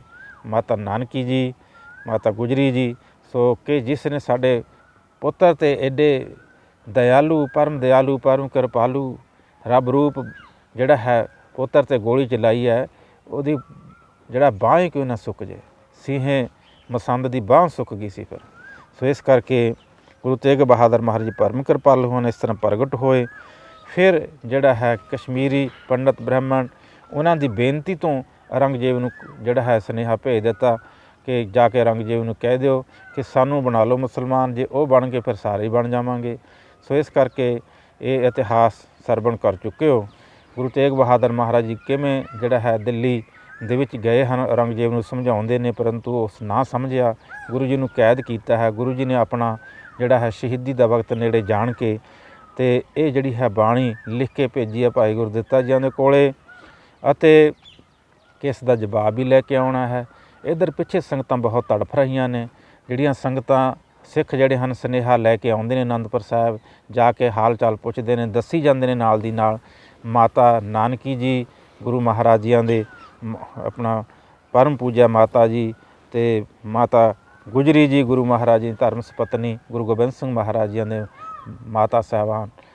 ਸੋ ਇਸ ਕਰਕੇ ਉਹਨਾਂ ਨੂੰ ਬੜੀ ਚਿੰਤਾ ਹੈ, ਅਤੇ ਹੋਰ ਸਿੱਖਾਂ ਨੂੰ ਬੜੀ ਚਿੰਤਾ ਵੀ ਦਿੱਲੀ ਦੇ ਵਿੱਚ ਕੀ ਹੋ ਰਿਹਾ ਹੈ। ਔਰੰਗਾ ਬੜਾ ਤਪੱਸਵੀ ਹੈ, ਉਹਨੇ ਵੱਡੇ ਸਰਮਦ ਵਰਗੇ ਜਿਹੜੇ ਹਨ ਫਕੀਰ ਵੀ ਸਾਧੂ ਮਾਰ ਦਿੱਤੇ। ਦੁਖੀ ਹੈ ਗੁਰੂ ਘਰ ਦਾ, ਇਹ ਪਤਾ ਨਹੀਂ ਕੀ ਇਹ ਕਰੇਗਾ। ਭਾਈ ਮਤੀ ਦਾਸ, ਭਾਈ ਸਤੀ ਦਾਸ ਜੀਆਂ ਨੂੰ ਜਿਹੜਾ ਹੈ ਸ਼ਹੀਦ ਕਰ ਦਿੱਤਾ, ਭਾਈ ਦਇਆਲਾ ਜੀ ਨੂੰ ਸ਼ਹੀਦ ਕਰ ਦਿੱਤਾ ਹੈ। ਸੋ ਇਸ ਤਰ੍ਹਾਂ ਗੁਰੂ ਮਹਾਰਾਜ ਜੀਆਂ ਨੇ ਸਾਰਿਆਂ ਨੂੰ ਭਾਣੇ ਵਿੱਚ ਲਿਆਉਣ ਦੇ ਲਈ ਅਤੇ ਸੰਸਾਰ ਦੀ ਨਾਸਵਾਨਤਾ ਦਰਸਾਉਂਦੇ ਹੋਏ, ਜਗਤ ਦੀ ਸਰੀਰ ਦੀ ਨਾਸਵਾਨਤਾ ਦਰਸਾਉਂਦੇ ਹੋਏ ਭਗਤੀ ਦੇ ਨਾਲ ਪਰਮਾਤਮਾ ਦੇ ਨਾਲ ਜੋੜ ਰਹੇ ਹਨ, ਅਤੇ ਭਾਣਾ ਮੰਨਣ ਦਾ ਗੁਰੂ ਮਹਾਰਾਜ ਜੀ ਉਪਦੇਸ਼ ਦੇ ਰਹੇ ਨੇ। ਅਤੇ ਇਹ ਪਰਮ ਵੈਰਾਗਮਈ ਜਿਹੜੀ ਬਾਣੀ ਜਿਹੜੀ ਆ ਗੁਰੂ ਮਹਾਰਾਜ ਜੀ ਉਚਾਰਨ ਕਰਕੇ ਜਿਹੜੀ ਹੈ ਭੇਜੀ ਹੈ, ਜਿਸ ਦੀ ਵਿਚਾਰ ਸਰਵਣ ਕਰ ਰਹੇ ਹੋ। ਅਤੇ ਗੁਰੂ ਮਹਾਰਾਜ ਜੀ ਦੇ ਅਵਤਾਰ ਦਿਹਾੜੇ ਜਿਹੜੇ 400 ਸਾਲਾ ਅਵਤਾਰ ਦਿਹਾੜੇ ਸੰਗਤਾਂ ਮਨਾ ਰਹੀਆਂ ਦੇਸ਼ਾਂ ਵਿਦੇਸ਼ਾਂ ਦੇ ਵਿੱਚ, ਸਭ ਨਾਲੋਂ ਵੱਡਾ ਇਹੀ ਹੈ ਭਾਈ ਗੁਰੂ ਮਹਾਰਾਜ ਜੀ ਦੇ ਅਵਤਾਰ ਦਿਹਾੜੇ ਮਨਾਉਣ ਦਾ, ਕਿ ਗੁਰੂ ਜੀ ਬਾਣੀ ਰੂਪ ਨੇ। ਆਓ ਬਾਣੀ ਦੇ ਨਾਲ ਜੁੜੀਏ, ਗੁਰੂ ਦੇ ਨਾਲ ਜੁੜਨਾ ਅਤੇ ਗੁਰੂ ਜੀ ਦੇ ਉਪਦੇਸ਼ ਨੂੰ ਮੰਨਣਾ ਹੈ। ਬਾਣੀ ਜੋ ਕਹਿ ਰਹੀ ਹੈ, ਜੇ ਗੁਰੂ ਮਹਾਰਾਜ ਜੀ ਦੇ ਬਚਨਾਂ ਨੂੰ ਅਸੀਂ ਨਹੀਂ ਮੰਨਾਂਗੇ, ਬਾਣੀ ਨੂੰ ਨਹੀਂ ਮੰਨਾਂਗੇ, ਅਤੇ ਫਿਰ ਅਸੀਂ ਉਂਝ ਕਰੋੜਾਂ ਰੁਪਏ ਭਾਵੇਂ ਖਰਚ ਦੀਏ, ਗੁਰੂ ਜੀ ਦੀ ਖੁਸ਼ੀ ਸਾਡੇ 'ਤੇ ਪੂਰੀ ਨਹੀਂ ਹੋ ਸਕਦੀ। ਇਸ ਕਰਕੇ ਗੁਰੂ ਜੀ ਦੀ ਪੂਰੀ ਖੁਸ਼ੀ ਤਾਂ ਹੀ ਹੋਵੇਗੀ ਜੇ ਅਸੀਂ ਗੁਰੂ ਜੀ ਦੇ ਸਿੱਖ ਬਣਾਂਗੇ, ਗੁਰੂ ਜੀ ਦੀ ਬਾਣੀ ਦਾ ਸਤਿਕਾਰ ਕਰਾਂਗੇ, ਗੁਰੂ ਜੀ ਦੀ ਬਾਣੀ ਪੜ੍ਹਾਂਗੇ, ਸੁਣਾਂਗੇ, ਗਾਵਾਂਗੇ, ਵਿਚਾਰਾਂਗੇ ਅਤੇ ਉਸ ਉਪਦੇਸ਼ ਨੂੰ ਧਾਰਨ ਕਰਾਂਗੇ ਜੋ ਗੁਰੂ ਜੀ ਚਾਹੁੰਦੇ ਹਨ। ਅਤੇ ਜੋ ਗੁਰੂ ਮਹਾਰਾਜ ਨੇ ਮਹਾਨ ਉਪਦੇਸ਼ ਦਿੱਤਾ ਹੈ ਉਸ ਨੂੰ ਜਿਹੜਾ ਹੈ ਸਰਵਣ ਕਰੋ। ਵਾਹਿਗੁਰੂ ਜੀ। ਸਤਨਾਮ ਸ੍ਰੀ ਵਾਹਿਗੁਰੂ ਸਾਹਿਬ ਜੀ। ਬਾਲ ਜਵਾਨੀ ਅਰ ਬਿਰਧ ਫੁਨ, ਤੀਨ ਅਵਸਥਾ ਜਾਨ। ਕਹੋ ਨਾਨਕ ਹਰ ਭਜਨ ਬਿਨ, ਬਿਰਥਾ ਸਭ ਹੀ ਮਾਨ। ਗੁਰੂ ਮਹਾਰਾਜ ਜੀ ਇਸ 35ਵੇਂ ਸ਼ਲੋਕ ਦੇ ਵਿੱਚ ਬਖਸ਼ਿਸ਼ ਕਰਦੇ ਨੇ ਸਤਿਗੁਰੂ ਤੇਗ ਬਹਾਦਰ ਮਹਾਰਾਜ ਜੀ ਕਿ ਹੇ ਇਨਸਾਨ, ਹੈ ਭਾਈ, ਇਸ ਸਰੀਰ ਦੀਆਂ 3 ਅਵਸਥਾ ਹਨ, ਬਾਲ, ਜਵਾਨੀ ਔਰ ਵਿਰਧ ਫੁਨ। 3 ਅਵਸਥਾ ਜਾਨ। ਪਹਿਲਾਂ ਬਾਲ ਵਿਰੇਸ ਹੁੰਦੀ ਹੈ, ਬਚਪਨ, ਚਾਈਲਡਹੁੱਡ, ਅਤੇ ਫਿਰ ਜਿਹੜੀ ਹੈ ਜਵਾਨੀ ਆ ਜਾਂਦੀ ਹੈ। ਜਵਾਨੀ, ਟੀਨੇਜ, ਅਤੇ ਅੱਗੇ ਫਿਰ 30 ਸਾਲ ਤੱਕ, 40 ਸਾਲ ਤੱਕ ਜਿਹੜਾ ਹੈਗਾ ਜਵਾਨੀ ਰਹਿੰਦੀ ਹੈ। ਅਤੇ ਫਿਰ ਉਸ ਤੋਂ ਬਾਅਦ ਜਿਹੜਾ ਬੁਢਾਪਾ ਸ਼ੁਰੂ ਹੋ ਜਾਂਦਾ, 40 ਸਿਪਰ ਹੋਏ ਅਤੇ 85 ਪੱਖ ਹਿੱਸਾ 60 ਕੇ ਬੁਢੇਪਾ ਆਵੈ। ਗੁਰੂ ਤੇਗ ਬਹਾਦਰ ਮਹਾਰਾਜ ਜੀ ਬਖਸ਼ਿਸ਼ ਕਰਦੇ ਨੇ, ਹੈ ਭਾਈ, ਇਹ ਸਰੀਰ ਦੀਆਂ 3 ਅਵਸਥਾ ਹਨ। ਕਹੋ ਨਾਨਕ ਹਰ ਭਜਨ ਬਿਨ ਬਿਰਥਾ ਸਭ ਹੀ ਮਾਨ। ਇਹ ਤਿੰਨੇ ਅਵਸਥਾ ਬਿਨਾਂ ਭਜਨ ਤੋਂ, ਬਿਨਾਂ ਸਿਮਰਨ ਤੋਂ, ਬਿਨਾਂ ਭਗਤੀ ਤੋਂ, ਤਿੰਨੇ ਅਵਸਥਾ ਜਿਹੜੀਆਂ ਵਿਅਰਥ ਹਨ। ਬਾਲਪਨ ਜਿਹੜਾ ਬਚਪਨ ਹੈ, ਧਰੂ ਨੇ ਬਚਪਨ ਦੇ ਵਿੱਚ ਪਰਮਾਤਮਾ ਦੀ ਭਗਤੀ ਕੀਤੀ। 5 ਵਰਖ ਕੋ ਅਨਾਥ ਧਰੂ ਬਾਰਕ, ਹਰ ਸਿਮਰਤ ਅੰਮ੍ਰਿਤ ਅਟਾਰੇ। ਦੇਖੋ, ਬਚਪਨ ਨੂੰ ਉਹਨਾਂ ਨੇ ਸਫਲ ਕਰ ਲਿਆ। ਬਚਪਨ ਦੇ ਵਿੱਚ ਪਰਮਾਤਮਾ ਦੀ ਭਗਤੀ ਕਰ ਲਈ। ਬਚਪਨ ਦੇ ਵਿੱਚ ਮਨ ਜਿਹੜਾ ਹੁੰਦਾ ਉਹ ਸਾਫ਼ ਹੁੰਦਾ ਹੈ, ਇੰਨੀਆਂ ਵਾਸ਼ਨਾਵਾਂ ਨਹੀਂ ਹੁੰਦੀਆਂ, ਇੱਛਾਵਾਂ ਨਹੀਂ ਹੁੰਦੀਆਂ, ਅਤੇ ਵਿਸ਼ੇ ਵਕਾਰ ਨਹੀਂ ਹੁੰਦੇ, ਅਤੇ ਮਨ ਸਾਫ਼ ਹੁੰਦਾ। ਜਿਵੇਂ ਬ੍ਰਹਮਾ ਜੀ ਦੇ 4 ਪੁੱਤਰ ਨੇ, ਸਨਕ, ਸਨੰਦਨ, ਸਨਾਤਨ ਅਤੇ ਸੰਤ ਕੁਮਾਰ। ਦੱਸਿਆ ਜਾਂਦਾ ਕਿ ਇਹਨਾਂ ਨੇ ਆਪਣੇ 4 ਨੇ ਜਿਹੜੀ ਹੈ ਇਹ ਵਰ ਪ੍ਰਾਪਤ ਕਰਕੇ ਜਾਂ ਬੇਨਤੀ ਕਰਕੇ ਕਿਵੇਂ ਵੀ ਜਿਹੜੀ ਹੈ ਪ੍ਰਭੂ ਤੋਂ ਇਹ ਕਿਰਪਾ ਪਾਈਏ ਕਿ ਸਾਡੀ ਜਿਹੜੀ ਅਵਸਥਾ ਹੈ ਉਹ ਬਚਪਨ ਦੀ ਹੀ ਰਹੇ, ਅਸੀਂ ਬਚਪਨ ਵਿੱਚ ਹੀ ਰਹੀਏ। ਇਸ ਕਰਕੇ ਇਹਨਾਂ ਦੇ ਸਰੀਰ ਛੋਟੇ ਅਤੇ ਬਚਪਨ ਵਿੱਚ ਹੀ ਰਹਿੰਦੇ ਨੇ ਇਹ 4 ਜਿਹਨੇ ਬ੍ਰਹਮਾ ਜੀ ਦੇ 4 ਪੁੱਤਰ, ਸਨਕ, ਸਨੰਦਨ, ਸਨਾਤਨ ਅਤੇ ਸੰਤ ਕੁਮਾਰ। ਇਹਨਾਂ ਨੇ ਇਸ ਕਰਕੇ ਆਪਣੀ ਉਮਰ ਨੂੰ ਵਧਣ ਨਹੀਂ ਦਿੱਤਾ ਕਿ ਜੇ ਜਵਾਨੀ ਵਿੱਚ ਜਾਵਾਂਗੇ, ਸਾਰੇ ਪੁਆੜੇ ਜਵਾਨੀ ਵਿੱਚ ਫਿਰ ਜਾ ਕੇ ਪੈਂਦੇ ਨੇ, ਵਕਾਰਾਂ ਦੇ ਵਿੱਚ ਪੈ ਜਾਂਦਾ ਹੈ, ਵਿਸ਼ੇ ਵਕਾਰਾਂ 'ਚ ਪੈ ਜਾਂਦਾ ਹੈ, ਰੱਬ ਨੂੰ ਭੁੱਲ ਜਾਂਦਾ। ਬਹੁਤੇ ਬੰਦੇ ਤਾਂ ਜਵਾਨੀ ਦੇ ਵਿੱਚ ਆ ਕੇ ਹੰਕਾਰ ਵਿੱਚ ਹੀ ਆ ਜਾਂਦੇ ਨੇ, ਨਾਸਤਿਕ ਹੋ ਜਾਂਦੇ ਨੇ। ਜਦੋਂ ਫਿਰ ਬਿਰਧ ਅਵਸਥਾ ਆ ਜਾਂਦੀ, ਬੁਢਾਪਾ ਆ ਜਾਂਦਾ, ਫਿਰ ਜਿਹੜਾ ਹੈਗਾ ਫਿਰ ਸਰੀਰ ਵਿੱਚ ਓਨਾ ਬਲ ਨਹੀਂ ਰਹਿੰਦਾ, ਸਰੀਰ ਵਿੱਚ ਓਨੀ ਸ਼ਕਤੀ ਨਹੀਂ ਰਹਿੰਦੀ, ਸਰੀਰ ਵਿੱਚ ਓਨੀ ਤਾਕਤ ਨਹੀਂ ਰਹਿੰਦੀ ਹੈ। ਜੋ ਜਪ, ਤਪ, ਹੱਠ ਜਵਾਨੀ ਵਿੱਚ ਕੀਤਾ ਜਾ ਸਕਦਾ ਹੈ, ਉਹ ਜਿਹੜਾ ਫਿਰ ਬੁਢਾਪੇ ਦੇ ਵਿੱਚ ਓਨਾ ਨਹੀਂ ਹੁੰਦਾ। ਪਰੰਤੂ ਜੇ ਕੋਈ ਚਾਹੇ ਤਾਂ ਜਿਹੜਾ ਹੈ ਹਿੰਮਤ ਕਰੇ। ਗੁਰੂ ਮਹਾਰਾਜ ਜੀ ਨੇ, ਗੁਰੂ ਅਮਰਦਾਸ ਜੀ ਨੇ 72 ਸਾਲ ਦੀ ਉਮਰ ਦੇ ਵਿੱਚ ਸਤਿਗੁਰ ਦੀ ਸ਼ਰਨ ਵਿੱਚ ਆ ਕੇ 12 ਸਾਲ ਦਾ ਜਿਹੜੇ ਸੇਵਾ ਰੂਪੀ ਘੋਰ ਤਪ ਕੀਤਾ, ਕਰਕੇ ਦਿਖਾਇਆ। ਕਲਯੁਗ ਜੀਵ ਅੱਗੇ ਇੱਕ ਐਗਜ਼ੈਂਪਲ ਰੱਖ ਦਿੱਤੀ ਕਿ ਜੇ ਤੁਹਾਡਾ ਬਚਪਨ ਨਿਕਲ ਗਿਆ, ਤੁਹਾਡੀ ਜਵਾਨੀ ਨਿਕਲ ਗਈ ਹੈ, ਤੁਸੀਂ ਬੁਢਾਪੇ ਵਿੱਚ ਆ ਗਏ ਹੋ, ਫਿਰ ਵੀ ਤੁਸੀਂ ਬਹਾਨੇ ਨਾ ਲਾਓ ਕਿ ਮੈਂ ਪਰਮਾਤਮਾ ਦੀ ਭਗਤੀ ਨਹੀਂ ਕਰ ਸਕਦਾ, ਮੈਂ ਸੇਵਾ ਨਹੀਂ ਕਰ ਸਕਦਾ, ਹੁਣ ਮੇਰੇ ਸਰੀਰ ਦੇ ਵਿੱਚ ਉਹ ਤਾਕਤ ਨਹੀਂ ਹੈ, ਹੁਣ ਤਾਂ ਅੱਗੇ ਹੀ ਜਾ ਕੇ ਅੰਮ੍ਰਿਤ ਛਕ ਲਾਂਗੇ, ਅਗਲੇ ਜਨਮ 'ਚ ਹੀ ਛਕ ਲਾਂਗੇ, ਕੀ ਪਤਾ ਅੱਗੇ ਜਨਮ ਮਿਲੇ ਨਾ ਮਿਲੇ, ਕਿਹੋ ਜਿਹਾ ਮਿਲੇ। ਸਾਨੂੰ ਇਹ ਵਕਤ ਗਵਾਉਣਾ ਨਹੀਂ ਚਾਹੀਦਾ। ਇਸ ਕਰਕੇ ਗੁਰੂ ਤੇਗ ਬਹਾਦਰ ਮਹਾਰਾਜ ਜੀ ਫਰਮਾਉਂਦੇ ਨੇ, ਭਾਈ, ਬਾਲ, ਜਵਾਨੀ ਔਰ ਬਿਰਧ ਫੁਨ 3 ਅਵਸਥਾ ਜਾਨ। ਇਹ ਸਰੀਰ ਦੀਆਂ 3 ਅਵਸਥਾ ਨੇ। ਚੌਥੀ ਤਾਂ ਫਿਰ ਮੌਤ ਹੈ। ਮੌਤ ਇੱਕ ਅਟਲ ਸੱਚਾਈ ਹੈ, ਯੂਨੀਵਰਸਲ ਟਰੁੱਥ ਹੈ। ਅਤੇ ਬੁਢਾਪੇ ਤੋਂ ਬਾਅਦ ਫਿਰ ਮੁੜ ਕੇ ਨਾ ਜਵਾਨੀ ਆਉਣੀ ਹੈ, ਨਾ ਬਚਪਨ ਆਉਣਾ ਹੈ, ਜਾਂ ਕੁਆਰੀ ਤਾਂ ਚੌ ਆਹੀ ਤਾਂ ਮਾਮਲੇ, ਫਰੀਦਾ ਇਹ ਪੁੱਛੋ ਤੌਬਤ ਕੁਆਰੀ ਨਾ ਤੀ ਹੈ। ਇਸ ਕਰਕੇ ਕਹੋ ਨਾਨਕ ਹਰ ਭਜਨ ਬਿਨ ਬਿਰਥਾ ਸਭ ਹੀ ਮਾਨ। 3 ਅਵਸਥਾ ਨੂੰ ਬਿਨਾਂ ਭਜਨ ਤੋਂ ਜਿਹੜਾ ਹੈ ਵਿਅਰਥ ਮਾਨ। ਬਚਪਨ ਜੇ ਖੇਡਾਂ ਵਿੱਚ ਗੁਜ਼ਾਰ ਦਿੱਤਾ, ਬਚਪਨ ਦੇ ਵਿੱਚ ਕੋਈ ਭਜਨ ਨਹੀਂ ਕੀਤਾ, ਨਹੀਂ ਜੇ ਅਜੇ ਛੋਟਾ ਬੱਚਾ ਕਹੀ ਜਾਂਦੇ ਨਹੀਂ ਭਾਈ। ਦੇਖੋ, ਧਰੂ ਦੀ ਮਾਤਾ ਨੇ ਬਚਪਨ ਵਿੱਚ ਹੀ ਲਗਾ ਦਿੱਤਾ ਧਰੂ ਨੂੰ ਭਗਤੀ ਵੱਲ। ਬਾਬਾ ਫਰੀਦ ਜੀਆਂ ਨੇ ਛੋਟੀ ਅਵਸਥਾ ਦੇ ਵਿੱਚ, ਬਚਪਨ ਦੇ ਵਿੱਚ ਬਾਬਾ ਫਰੀਦ ਜੀਆਂ ਦੇ ਮਨ ਵਿੱਚ ਇੱਕ ਭਗਤੀ ਦਾ ਚਾਅ ਪੈਦਾ ਕਰ ਦਿੱਤਾ। ਧੰਨ ਧੰਨ ਬਾਬਾ ਜ਼ੋਰਾਵਰ ਸਿੰਘ ਜੀ, ਧੰਨ ਧੰਨ ਬਾਬਾ ਫਤਿਹ ਸਿੰਘ ਜੀ ਬਚਪਨ ਦੀ ਅਵਸਥਾ ਵਿੱਚ ਏਡੀ ਵੱਡੀ ਕੁਰਬਾਨੀ ਕਰ ਦਿੱਤੀ ਕਿ ਉਹ ਧਰਮ ਤੋਂ ਜਿਹੜਾ ਹਾਰੇ ਨਹੀਂ, ਕੰਧਾਂ ਵਿੱਚ ਚਿਣੇ ਗਏ। 5 ਸਾਲ ਦੀ ਉਮਰ, 7 ਸਾਲ ਦੀ ਉਮਰ 7 ਸਾਲ ਕਹਿ ਲਓ ਜਾਂ 9 ਸਾਲ ਇੱਕ ਬਚਪਨ ਹੀ ਸੀ। ਬਚਪਨ ਦੇ ਵਿੱਚ ਹੀ ਜਿਹੜਾ ਉਹਨਾਂ ਨੇ ਏਡੀ ਵੱਡੀ ਕੁਰਬਾਨੀ ਕੀਤੀ। ਸੋ ਜੇ ਕਹਿੰਦੇ ਰਹੇ ਨਹੀਂ ਜੇ ਤਾਂ ਬੱਚੇ ਆ, ਇਹ ਤਾਂ ਬੱਚਿਆਂ ਦੇ ਕੋਈ ਬਚਪਨ ਵਿੱਚ ਕਿੱਡਾ ਇਮਤਿਹਾਨ ਪੈ ਗਿਆ। ਅਤੇ ਉਹ ਉਹਨਾਂ ਨੂੰ ਜਿਹੜਾ ਹੈਗਾ ਇਸਲਾਮ ਵਿੱਚ ਲਿਆਉਣਾ ਚਾਹੁੰਦੇ ਨੇ, ਧਰਮ ਤੋਂ ਜਿਹੜਾ ਹੈ ਡਲਾਉਣਾ ਚਾਹੁੰਦੇ ਨੇ। ਪਰੰਤੂ ਦਸ਼ਮੇਸ਼ ਪਿਤਾ ਦੇ ਲਾਲ ਧੰਨ ਮਾਤਾ ਗੁਜਰੀ ਜੀਆਂ ਦਾ ਉਪਦੇਸ਼, ਸਤਸੰਗਤ, ਗੁਰੂ ਮਹਾਰਾਜ ਜੀਆਂ ਦੀ ਬਖਸ਼ਿਸ਼ ਦਾ ਸਦਕਾ ਬਚਪਨ ਵਿੱਚ ਇੰਨੇ ਦ੍ਰਿੜ ਹੋ ਗਏ। ਇਸ ਕਰਕੇ ਅਸੀਂ ਸੋਚਦੇ ਹਾਂ ਜਦੋਂ ਜਿਹੜਾ ਬਚਪਨ ਜਿਹੜਾ ਇਸ ਤਰ੍ਹਾਂ ਹੀ ਨਿਕਲ ਜਾਂਦਾ ਅਤੇ ਜਵਾਨੀ ਦੇ ਵਿੱਚ ਜਦੋਂ ਜਵਾਨੀ ਆਉਂਦੀ ਹੈ ਫਿਰ ਬੱਚਿਆਂ ਨੂੰ ਸਮਝਾਉਣਾ ਸ਼ੁਰੂ ਕਰਦੇ ਹਾਂ। ਫਿਰ ਉਹ ਜਿਹੜੇ ਹਨ ਸਮਝਦੇ ਨਹੀਂ। ਜਿਵੇਂ ਰਾਜਨੀਤੀ ਚਣਾਕਾ ਲਿਖਿਆ ਹੈ ਕਿ 5 ਵਰਖ ਤੱਕ ਲਾਡ ਹੈ ਤਾਰ ਨਖੋੜ ਸਮਾ ਹੈ, ਕਿ 5 ਸਾਲ ਤੱਕ ਬੱਚੇ ਨਾਲ ਪਿਆਰ ਦਾ ਨਾਲ ਉਸ ਨੂੰ ਸਮਝਾਓ। ਅਤੇ ਜੇ 16 ਸਾਲ ਤੱਕ 16 ਸਾਲ ਤੱਕ ਥੋੜ੍ਹੀ ਜਿਹੀ ਜ਼ਰੂਰਤ ਪਵੇ ਤਾਂ ਥੋੜ੍ਹੀ ਜਿਹੀ ਤਾੜਨਾ ਵੀ ਕਰੋ। ਉਸ ਤੋਂ ਬਾਅਦ ਤਾਂ ਫਿਰ ਜੋ ਕੁਛ ਬਣਨਾ ਹੁੰਦਾ ਸੋ ਬਣ ਜਾਂਦਾ ਹੈ। ਇਸ ਕਰਕੇ ਸਤਿਗੁਰੂ ਤੇਗ ਬਹਾਦਰ ਮਹਾਰਾਜ ਜੀ ਇਸ ਸਰੀਰ ਦੀ ਨਾਸਵਾਨਤਾ, ਸੰਸਾਰ ਦੀ ਨਾਸਵਾਨਤਾ ਦਰਸਾ ਕੇ ਸਾਨੂੰ ਕਲਯੁਗ ਜੀਵਾਂ ਨੂੰ ਭਗਤੀ ਵੱਲ ਪ੍ਰੇਰਨਾ ਕਰਦੇ ਨੇ, ਪਰਮਾਤਮਾ ਦਾ ਨਾਮ ਜਪਣ ਵਾਸਤੇ ਪ੍ਰੇਰਨਾ ਕਰਦੇ ਨੇ। ਹੇ ਭਾਈ, ਪਰਮਾਤਮਾ ਦਾ ਭਜਨ ਕਰ ਲਓ, ਬਚਪਨ ਵਿੱਚ ਹੀ ਕਰੋ। ਬਚਪਨ ਦੇ ਵਿੱਚ ਪਰਮਾਤਮਾ ਦੀ ਭਗਤੀ ਕਰੋ, ਉਹਨੂੰ ਬਚਪਨ ਨੂੰ ਅਜਾਈਂ ਨਾ ਜਾਣ ਦਿਓ। ਅਤੇ ਜਵਾਨੀ ਦੇ ਵਿੱਚ ਫਿਰ ਜਿਹੜਾ ਹੰਕਾਰ ਦੇ ਵਿੱਚ ਨਾ ਆਓ, ਵਿਸ਼ੇ ਵਿਕਾਰਾਂ ਦੇ ਵਸ ਵਿੱਚ ਨਾ ਪੈ ਜਾਇਓ। ਫਿਰ ਪਰਮਾਤਮਾ ਦੀ ਭਗਤੀ ਕਰੋ। ਸੋ ਤਿੰਨੇ ਅਵਸਥਾ ਬਿਨਾਂ ਭਜਨ ਤੋਂ ਬਚਪਨ ਨਿਕਲ ਗਿਆ, ਖੇਡਾਂ ਵਿੱਚ ਨਿਕਲ ਗਿਆ, ਉਹ ਵਿਅਰਥ ਚਲਿਆ ਗਿਆ। ਜਵਾਨੀ ਜੇ ਕੁਸੰਗਤ ਵਿੱਚ ਪੈ ਗਿਆ, ਨਸ਼ਿਆਂ 'ਚ ਪੈ ਗਿਆ, ਉਹ ਜਵਾਨੀ ਨਿਕਲ ਗਈ। ਜੋ ਹਠ ਜਪ ਤਪ ਜਵਾਨੀ ਵਿੱਚ ਕੀਤਾ ਜਾ ਸਕਦਾ, ਇੱਕ ਸਾਧਨਾ ਕੀਤੀ ਜਾ ਸਕਦੀ ਹੈ। ਜਿਵੇਂ ਕਬੀਰ ਜੀ ਮਹਾਰਾਜ ਫਰਮਾਉਂਦੇ ਨੇ ਕਿ 20 ਵਰਸ ਕਛ ਤਪ ਨਾ ਕੀਓ, ਕਿ ਬਚਪਨ ਨਿਕਲ ਗਿਆ ਅਤੇ ਜਵਾਨੀ ਨਿਕਲ ਗਈ, ਕੋਈ ਭਜਨ ਬੰਦਗੀ ਨਹੀਂ ਕੀਤੀ ਹੈ। ਅਤੇ ਬੁਢੇਪੇ ਦੇ ਵਿੱਚ ਫਿਰ ਜਿਹੜਾ ਹੈ ਇਨਸਾਨ ਬਹਾਨੇ ਲਾ ਦਿੰਦਾ ਹੈ। ਸਿਰ ਕੰਪਿਓ ਪੱਗ ਡਗਮਗੈ ਨੈਣ ਜੋਤ ਤੇ ਹੀਨ, ਗੁਰੂ ਜੀ ਕਹਿੰਦੇ ਨੇ ਕਹੋ ਨਾਨਕੇ ਬਿਧ ਪਈ ਤਊ ਨ ਹਰ ਅਸਲੀਨ। ਜਦੋਂ ਬਿਲਕੁਲ ਬਿਰਧ ਹੋ ਗਿਆ, ਓਲਡ ਏਜ ਹੋ ਗਈ, ਸਿਰ ਕੰਬਦਾ ਹੈ, ਪੱਗ ਜਿਹੜੇ ਹਨ ਪੈਰ ਵੀ ਡਗਮਗਾਉਂਦੇ ਨੇ, ਫਿਰ ਕਿਆ ਹਰੀ ਦਾ ਰਸ ਨੂੰ ਕਿਆ ਤਪੱਸਿਆ ਕਰੇਗਾ, ਕਿਆ ਭਗਤੀ ਕਰੇਗਾ, ਕੀ ਸੇਵਾ ਕਰੇਗਾ। ਫਿਰ ਤਾਂ ਤੂੰ ਖੁਦ ਦੂਜਿਆਂ ਦੇ ਸਹਾਰੇ ਹੋ ਗਿਆ। ਖੁਦ ਜਿਹੜੀ ਹੈ ਤੇਰੀ ਜ਼ੁਬਾਨ ਨਹੀਂ ਚੱਲਦੀ, ਹੱਥ ਪੈਰ ਤੇਰੇ ਕੰਬਦੇ ਨੇ, ਕੰਮ ਨਹੀਂ ਕਰਦੇ ਆ। ਇਸ ਕਰਕੇ ਉਹ ਤੋਂ ਪਹਿਲਾਂ ਸੇਵਾ ਕਰ ਲਓ, ਸਿਮਰਨ ਕਰ ਲਓ, ਭਜਨ ਕਰੋ।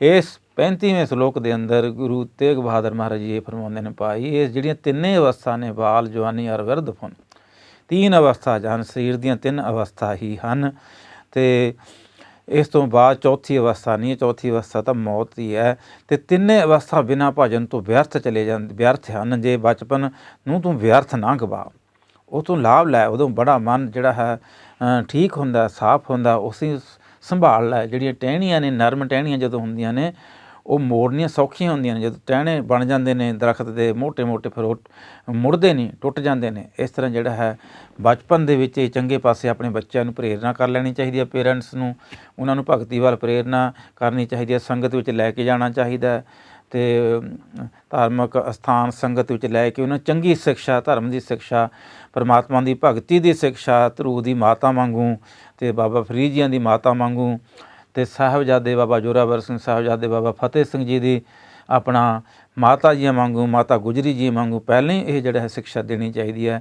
ਭਗਤ ਪ੍ਰਹਿਲਾਦ ਜੀਆਂ ਨੇ ਬਚਪਨ ਦੇ ਵਿੱਚ ਹੀ ਜਿਹੜਾ ਹੈ ਕਿੱਡੇ ਇਮਤਿਹਾਨ ਪਾਸ ਕੀਤੇ, ਕਿੱਡੀ ਵੱਡੀ ਭਗਤੀ ਕੀਤੀ। ਗੁਰੂ ਮਹਾਰਾਜ ਨੇ ਬਾਣੀ ਵਿੱਚ ਦਰਜ ਕਰ ਦਿੱਤਾ, ਰਾਮ ਜਪੋ ਜੀ ਐਸੇ ਐਸੇ, ਧਰੂ ਪ੍ਰਹਿਲਾਦ ਜਪਿਓ ਹਰ ਜੈਸੇ। ਅਤੇ ਗੁਰੂ ਜੋਤ ਦੀ ਤਾਂ ਕਹਿਣੀ ਕੀ ਗੱਲ ਹੈ। ਧੰਨ ਗੁਰੂ ਹਰਕ੍ਰਿਸ਼ਨ ਮਹਾਰਾਜ ਬਾਲਾ ਪ੍ਰੀਤਮ 5-7 ਸਾਲ ਦੀ ਉਮਰ ਦੇ ਵਿੱਚ ਪੂਰਨ ਸਤਿਗੁਰੂ ਦੀ ਅਵਸਥਾ, ਪੂਰਨ ਜੋਤ ਵਿੱਚ ਹਨ। ਅਤੇ ਕਿਰਪਾ ਕੀਤੀ ਮਹਾਰਾਜ ਜੀ ਨੇ ਲਾਲੂ ਪੰਡਤ ਦੇ ਸ਼ੰਕੇ ਨੂੰ ਨਿਵਰਤ ਕਰਨ ਵਾਸਤੇ। ਇੱਕ ਪੰਜੋਖਰਾ ਸਾਹਿਬ ਦਾ ਨਿਵਾਸੀ ਛੱਜੂ ਝੀਵਰ, ਜਿਸ ਦੀ ਮੱਤ ਬਹੁਤ ਮੋਟੀ ਹੈ, ਗੁਰੂ ਮਹਾਰਾਜ ਨੇ ਛਟੀ ਰੱਖ ਕੇ ਉਸ ਨੂੰ ਗੀਤਾ ਦੇ ਅਰਥ ਕਰਵਾ ਦਿੱਤੇ ਬਚਪਨ ਦੇ ਵਿੱਚ ਹੀ।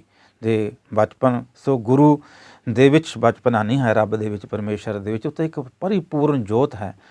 ਸੋ ਸਰੀਰ ਦੇ 3 ਅਵਸਥਾ ਨੇ, ਸੋ 3 ਅਵਸਥਾ ਬਿਨਾਂ ਭਜਨ ਤੋਂ ਵਿਅਰਥ ਚਲੀਆਂ ਜਾਂਦੀਆਂ ਹਨ। ਗੁਰੂ ਮਹਾਰਾਜ ਕਹਿੰਦੇ ਭਾਈ ਵਿਅਰਥ ਜਾਣ, ਇਸ ਕਰਕੇ ਬਚਪਨ ਨੂੰ ਵੀ ਵਿਅਰਥ ਨਾ ਜਾਣ ਦੇ, ਜਵਾਨੀ ਨੂੰ ਵੀ ਵਿਅਰਥ ਨਾ ਜਾਣ ਦੇ। ਬੁਢਾਪਾ ਜੇ ਆ ਗਿਆ ਤਾਂ ਫਿਰ ਇਹਨੂੰ ਤਾਂ ਤੂੰ ਸਾਰੀ ਬੁਢਾਪੇ ਨੂੰ ਅੰਮ੍ਰਿਤ ਵੇਲਾ ਸਮਝ। ਇੱਕ ਸਵਾਸ ਦੀ ਸੰਭਾਲ ਕਰ ਅਤੇ ਆਪਣੇ ਜੀਵਨ ਨੂੰ ਸਫਲਾ ਕਰ, ਵਾਸ਼ਨਾਵਾਂ 'ਤੇ ਕੰਟਰੋਲ ਕਰ, ਭਗਤੀ ਕਰਕੇ ਆਪਣੇ ਲੋਕ ਸੁਖੀ ਪਰਲੋਕ ਸਹੇਲੇ ਕਰ। ਕਰਨੋ ਹੋਤੋ ਸੋ ਨਾ ਗਿਓ, ਪਰਿਓ ਲੋਭ ਕੈ ਫੰਦ। ਸਤਿਗੁਰ ਸੱਚੇ ਪਾਤਸ਼ਾਹ ਜਿੱਥੇ ਮਾਤਾ ਜੀਆਂ ਨੂੰ ਹੋਰ ਸਾਰੇ ਸਿੱਖਾਂ ਨੂੰ ਧੀਰਜ ਦੇ ਰਹੇ ਨੇ, ਇਸ ਬਾਣੀ ਦੁਆਰਾ ਧੀਰਜ ਵੀ ਦੇ ਰਹੇ ਨੇ ਅਤੇ ਇੱਕ ਗਿਆਨ ਵੀ ਪ੍ਰਦਾਨ ਕਰ ਰਹੇ ਨੇ। ਅਤੇ ਗੋਬਿੰਦ ਰਾਏ ਦਸ਼ਮੇਸ਼ ਪਿਤਾ ਜੀਆਂ ਦੀ ਪਰਖ ਵੀ ਜਿਹੜੀ ਹੈ ਕਰ ਰਹੇ ਨੇ। ਭਾਵੇਂ ਉਹਨਾਂ ਨੂੰ ਕੋਈ ਇਹ ਨਹੀਂ ਵੀ ਗੁਰੂ ਮਹਾਰਾਜ ਨੂੰ ਕੋਈ ਦਸ਼ਮੇਸ਼ ਪਿਤਾ ਜੀ ਉੱਤੇ ਕੋਈ ਵਿਸ਼ਵਾਸ ਨਹੀਂ ਸੀ, ਉਹਨਾਂ ਦੀ ਪਰਖ ਕਰ ਰਹੇ, ਕਿਉਂਕਿ ਗੁਰੂ ਮਹਾਰਾਜ ਤਾਂ ਸਭ ਕੁਝ ਜਾਣਦੇ ਨੇ। ਉਹਨਾਂ ਦੇ ਅਵਤਾਰ ਲੈਣ ਤੋਂ ਪਹਿਲਾਂ ਹੀ ਗੁਰੂ ਮਹਾਰਾਜ ਨੇ ਤਾਂ ਵਚਨ ਕਰ ਦਿੱਤਾ ਸੀ ਅਤੇ ਕਿ ਇਹਨਾਂ ਨੂੰ ਕੁਛ ਨਹੀਂ ਕਹਿਣਾ, ਜੋ ਵੀ ਇਹ ਕਰਨਗੇ ਸਭ ਸੱਤ ਕਰਨਗੇ, ਇਹਨਾਂ 'ਤੇ ਕਦੇ ਵੀ ਤੁਸੀਂ ਮਨ ਵਿੱਚ ਸੰਸਾ ਨਹੀਂ ਲੈ ਕੇ ਆਉਣਾ। ਇਸ ਕਰਕੇ ਪਰੰਤੂ ਸਾਡੇ ਕਲਯੁਗ ਜੀਵਾਂ ਦੇ ਭਲੇ ਵਾਸਤੇ ਗੁਰੂ ਮਹਾਰਾਜ ਜੀ ਖੇਡਾਂ ਕਰ ਰਹੇ ਨੇ। ਸੋ ਇਸ ਕਰਕੇ ਗੁਰੂ ਮਹਾਰਾਜ ਤਾਂ ਇੱਕੋ ਹੀ ਜੋਤ ਨੇ, ਅੰਤਰਜਾਮੀ ਨੇ, ਜੁਗਾਂ ਜੁਗੰਤਰ ਦੀ ਸਭ ਜਾਣਦੇ ਹਨ। ਭੂਤ ਭਵਿੱਖ ਵਰਤਮਾਨ ਸਮੇਂ ਦੇ ਦਾਨੀ ਨੇ, ਸਭ ਜਾਣਦੇ ਨੇ ਭੂਤ ਭਵਿੱਖ ਦੀ। ਸੋ ਇਸ ਕਰਕੇ ਗੁਰੂ ਗੋਬਿੰਦ ਸਿੰਘ ਮਹਾਰਾਜ ਜੀਆਂ ਦੇ ਉੱਤੇ ਉਹਨਾਂ ਨੂੰ ਤਾਂ ਕੋਈ ਜਿਹੜੀ ਹੈ ਕੋਈ ਜ਼ਰੂਰਤ ਹੀ ਨਹੀਂ ਹੈ। ਸੋ ਇਹ ਖੇਡਾਂ ਕਰ ਰਹੇ ਨੇ। ਸੋ ਗੁਰੂ ਮਹਾਰਾਜ ਜੀ ਜਿਹੜੇ ਹਨ ਇਹ ਮਹਾਨ ਗਿਆਨ ਦਿੰਦੇ ਹੋਏ ਫਰਮਾਨ ਕਰਦੇ ਹਨ, ਕਰਨੋ ਹੋ ਤੋ ਸੋ ਨਾ ਕੀਓ ਪਰ ਉਹ ਲੋਭ ਕੈ ਫੰਦ। ਸਾਡੀ ਜਿਹੜੀ ਇਹ ਜੀਵਾਂ ਦੀ ਹਾਲਤ ਹੈ ਇਨਸਾਨਾਂ ਦੀ, ਉਹ ਦੱਸ ਰਹੇ ਨੇ ਵੀ ਜੋ ਕਰਨਾ ਸੀ ਉਹ ਨਹੀਂ ਕੀਤਾ ਸੰਸਾਰ ਦੇ ਵਿੱਚ ਆ ਕੇ, ਪਰ ਉਹ ਲੋਭ ਕੈ ਫੰਦ, ਲੋਭ ਦੇ ਬੰਧਨਾਂ ਦੇ ਵਿੱਚ ਪੈ ਗਿਆ। ਇੰਨਾ ਲੋਭ ਕੁੱਲੀ ਗੁੱਲੀ ਜੁੱਲੀ ਤੱਕ ਮਤਲਬ ਨਹੀਂ ਰੱਖਦਾ, ਪੇਟ ਭਰਨ ਤੱਕ ਮਤਲਬ ਨਹੀਂ ਰੱਖਦਾ ਹੈ। ਬੰਦਾ ਮਾਇਆ ਕਰਦਾ, ਹੋਰ ਕਿੰਨਾ ਕੁਛ ਕਰਦਾ। ਰੱਬ ਦੀ ਭਗਤੀ ਵਾਸਤੇ ਕੋਈ ਟਾਈਮ ਨਹੀਂ ਹੈ, ਗੁਰੂ ਦਾ ਦਸਵੰਧ ਕੱਢਣ ਵਾਸਤੇ ਕੋਈ ਟਾਈਮ ਨਹੀਂ, ਸਤਸੰਗ ਕਰਨ ਵਾਸਤੇ ਕੋਈ ਟਾਈਮ ਨਹੀਂ, ਸੇਵਾ ਕਰਨ ਵਾਸਤੇ ਕੋਈ ਟਾਈਮ ਨਹੀਂ, ਬਹਾਨੇ ਲਾਉਂਦਾ ਹੈ, ਨਾਮ ਜਪਣ ਵਾਸਤੇ ਕੋਈ ਟਾਈਮ ਨਹੀਂ ਹੈ, ਅਤੇ ਬਾਕੀ ਆਪਣਾ ਸਾਰੇ ਕੰਮਾਂ ਵਾਸਤੇ ਦੁਨੀਆ ਵਾਸਤੇ ਇਹਦੇ ਕੋਲ ਟਾਈਮ ਹੈ। ਮਾਇਆ ਕਾਰਨ ਧਾਵ ਹੀ ਮੂਰਖ ਲੋਕ ਅਜਾਨ। ਮਾਇਆ ਵਾਸਤੇ ਭੱਜਿਆ ਜਾਂਦਾ, 7 ਸਮੁੰਦਰਾਂ ਤੋਂ ਪਾਰ ਚਲਿਆ ਜਾਂਦਾ ਹੈ, ਕੈਨੇਡਾ ਅਮਰੀਕਾ ਵੀ ਚਲਿਆ ਜਾਂਦਾ ਹੈ, ਪਰੰਤੂ ਗੁਰੂ ਵਾਸਤੇ ਜਿਹੜਾ ਹੈ ਕੁਛ ਕਦਮ ਵੀ ਨਹੀਂ ਜਾਂਦਾ, ਗੁਰੂ ਸਥਾਨਾਂ 'ਤੇ ਨਹੀਂ ਜਾਂਦਾ ਹੈ। ਅਤੇ ਬੈਰਾਗ ਧਾਰ ਕੇ, ਪ੍ਰੇਮ ਧਾਰ ਕੇ, ਸ਼ਰਧਾ ਧਾਰ ਕੇ ਥੋੜ੍ਹੇ ਨੇੜੇ ਵੀ ਨਹੀਂ ਜਾਂਦਾ। ਕੋਈ ਨਹੀਂ ਫਿਰ ਚੱਲਾਂਗੇ, ਸਾਲਾਂ ਦੇ ਸਾਲ ਗੁਜ਼ਾਰ ਦਿੰਦਾ। ਅਖੰਡ ਪਾਠ ਕਰਾਉਂਦਿਆਂ ਸਾਲਾਂ ਦੇ ਸਾਲ ਕੱਢ ਦਿੰਦਾ ਹੈ। ਕੋਈ ਸੇਵਾ ਦਾ ਹੈ ਉਹਨੂੰ ਫਿਰ ਇਹ ਜਿਹੜਾ ਹੈ ਆਪਣਾ ਆਲਸ ਕਰਦਾ ਹੈ। ਚੰਗਿਆਈ ਆਲਕ ਕਰੇ, ਬੁਰਿਆਈ ਹੋਏ ਸ਼ੇਰ। ਬੁਰਿਆਈ ਨੂੰ ਤਾਂ ਸ਼ੇਰ ਬਣ ਜਾਂਦਾ, ਸ਼ੇਰ ਵਰਗਾ ਵੱਡਾ ਬਣ ਜਾਂਦਾ ਜਾਂ ਸ਼ੇਰ ਵਰਗਾ ਬਣ ਜਾਂਦਾ। ਚੰਗੇ ਕੰਮਾਂ ਨੂੰ ਜਿਹੜਾ ਆਲਸ ਕਰਦਾ। ਬਾਣੀ ਕਹਿੰਦੀ ਨਾ ਬਿਲੰਬ ਧਰਮੰ ਬਿਲੰਬ ਪਾਪੰ, ਪਾਪ ਕਰਨ ਲੱਗੇ ਦੇਰ ਲਾਓ, ਚੰਗੇ ਕੰਮ ਕਰਨ ਲੱਗੇ ਦੇਰ ਨਾ ਲਾਓ। ਸੋ ਇਸ ਤਰ੍ਹਾਂ ਦੀ ਇਨਸਾਨ ਦੀ ਹਾਲਤ ਹੈ। ਲੋਭ ਦੇ ਵਿੱਚ ਪੈ ਕੇ ਜਿਹੜਾ ਹੈਗਾ ਇਸ ਦੁਨੀਆ ਦੇ ਵਿੱਚ ਆ ਕੇ ਭੁੱਲ ਗਿਆ ਕਿ ਮੈਂ ਕਿਸ ਕੰਮ ਵਾਸਤੇ ਪਰਮਾਤਮਾ ਨੇ ਭੇਜਿਆ, ਮਨੁੱਖਾ ਜਨਮ ਮੈਨੂੰ ਕਿਉਂ ਦਿੱਤਾ ਹੈ। ਪਰਮਾਤਮਾ ਦੀ ਭਗਤੀ ਕਰਾਂ, ਸੇਵਾ ਸਿਮਰਨ ਕਰਾਂ, ਗੁਰੂ ਦੀ ਖੁਸ਼ੀ ਲਵਾਂ, ਇਹ ਨਹੀਂ ਕਰਦਾ ਹੈ। ਕਰਨੋ ਹੋ ਤੋ ਸੋ ਨਾ ਕੀਓ ਪਰ ਉਹ ਲੋਭ ਕੈ ਫੰਦ। ਅਤੇ ਲੋਭ ਦੇ ਬੰਧਨਾਂ ਵਿੱਚ ਪੈ ਗਿਆ ਇਹ ਜੀਵ, ਜੋ ਕੰਮ ਕਰਨ ਵਾਲਾ ਉਹ ਨਹੀਂ ਕਰਦਾ। ਨਾਨਕ ਸਮਿਓ ਰਮ ਗਇਓ ਅਬ ਕਿਉਂ ਰੋਵਤ ਅੰਧ। ਜਦੋਂ ਵਕਤ ਹੀ ਗੁਜ਼ਰ ਗਿਆ, ਸਮਾਂ ਹੀ ਗੁਜ਼ਰ ਗਿਆ, ਜਦੋਂ ਫਿਰ ਇਹ ਜਮਾਂ ਦੇ ਬਸ ਵਿੱਚ ਪੈਂਦਾ, ਫਿਰ ਉਹ ਰੋਂਦਾ ਹੈ, ਫਿਰ ਇਹ ਚੀਕਾਂ ਮਾਰਦਾ ਹੈ, ਫਿਰ ਨਹੀਂ ਕੋਈ ਸੁਣਨ ਵਾਲਾ ਹੈ। ਆਪੀ ਨਾ ਭੋਗ ਭੋਗ ਕੈ ਹੋਏ ਭਸਮੜ ਭੌਰ ਸਦਾਇਆ, ਵੱਡਾ ਹੋਇਆ ਦੁਨੀਦਾਰ ਗਲ ਸੰਗਲ ਘੱਤ ਚਲਾਇਆ, ਅੱਗੇ ਕਰਨੀ ਕੀਰਤ ਵਾਚਿਆ ਵੈ ਲੇਖਾ ਕਰ ਸਮਝਾਇਆ, ਥੋ ਨਾ ਹੋ ਵੀ ਪਾਉਂਦੀ ਹੁਣ ਸੁਣੀਆਂ ਕਿਆ ਰਵਾਇਆ, ਮਨੰਦਾ ਹੈ ਜਾਨੂ ਗਵਾਇਆ। ਅਤੇ ਇਹ ਕਰਮ ਇਸ ਤਰ੍ਹਾਂ ਦੇ ਕਰਮ ਕਰਕੇ, ਬੁਰੇ ਕਰਮ ਕਰਕੇ ਜਦੋਂ ਫਿਰ ਇਹ ਜੀਵ ਜਾਂਦਾ ਫਸਦਾ, ਪਹਿਲਾਂ ਤਾਂ ਕਹਿੰਦਾ ਕਿਹਨੇ ਨਰਕ ਸਵਰਗ ਦੇਖਿਆ, ਇੱਥੇ ਆ ਨਰਕ ਸਵਰਗ ਹੈ ਬਈ, ਕੀ ਲੋੜ ਹੈ। ਇਸ ਤਰ੍ਹਾਂ ਮਸਤ ਰਹਿੰਦਾ, ਨਸ਼ਿਆਂ ਵਿਸ਼ਿਆਂ ਵਿੱਚ ਪੈ ਕੇ ਇੰਨਾ ਹੰਕਾਰ ਚੜ੍ਹਿਆ ਹੁੰਦਾ ਹੈ। ਸੋ ਫਿਰ ਰੋਂਦਾ ਹੈ, ਫਿਰ ਹੁਣ ਸੁਣਿਆ ਕਿਆ ਰਹਾ, ਫਿਰ ਕੌਣ ਸੁਣਦਾ ਹੈ ਭਾਈ, ਕਿਸ ਨੇ ਸੁਣਨੀ ਇਸ ਦੀ ਪੁਕਾਰ। ਗੁਰੂ ਮਹਾਰਾਜ ਕਹਿੰਦੇ ਨਾਨਕ ਸਮਿਓ ਰਮ ਗਿਆ ਆਪ ਕੋ ਰੋਵ ਤੰਦ। ਹੇ ਅਗਿਆਨੀ ਪੁਰਸ਼, ਹੁਣ ਕਿਉਂ ਰੋ ਰਿਹਾ ਹੈ। ਹੁਣ ਜਨਮ ਤੂੰ ਗਵਾ ਲਿਆ, ਸਵਾਸ ਗਵਾ ਲਏ, ਬਚਪਨ ਗਵਾ ਲਿਆ, ਜਵਾਨੀ ਗਵਾ ਲਈ, ਬੁਢਾਪਾ ਵੀ ਗਵਾ ਲਿਆ। ਕੋਈ ਪਰਮਾਤਮਾ ਦੀ ਭਗਤੀ ਨਹੀਂ ਕੀਤੀ, ਪਰਮਾਤਮਾ ਦਾ ਸਿਮਰਨ ਨਹੀਂ ਕੀਤਾ ਹੈ, ਅਤੇ ਉਹ ਵਕਤ ਆ ਗਿਆ ਸਰੀਰ ਛੱਡਣ ਜਾਂਦਾ, ਸਰੀਰ ਛੱਡ ਦਿੱਤਾ ਹੈ। ਜਦੋਂ ਫਿਰ ਇਹ ਜਿਹੀ ਹਾਲਤ ਪੈਂਦੀ ਹੈ, ਦੁੱਖ ਪੈਂਦੇ ਨੇ ਜ਼ਿੰਦੜੀ ਨੂੰ, ਫਿਰ ਇਹ ਜੀਵ ਆਤਮਾ ਰੋਂਦੀ ਹੈ।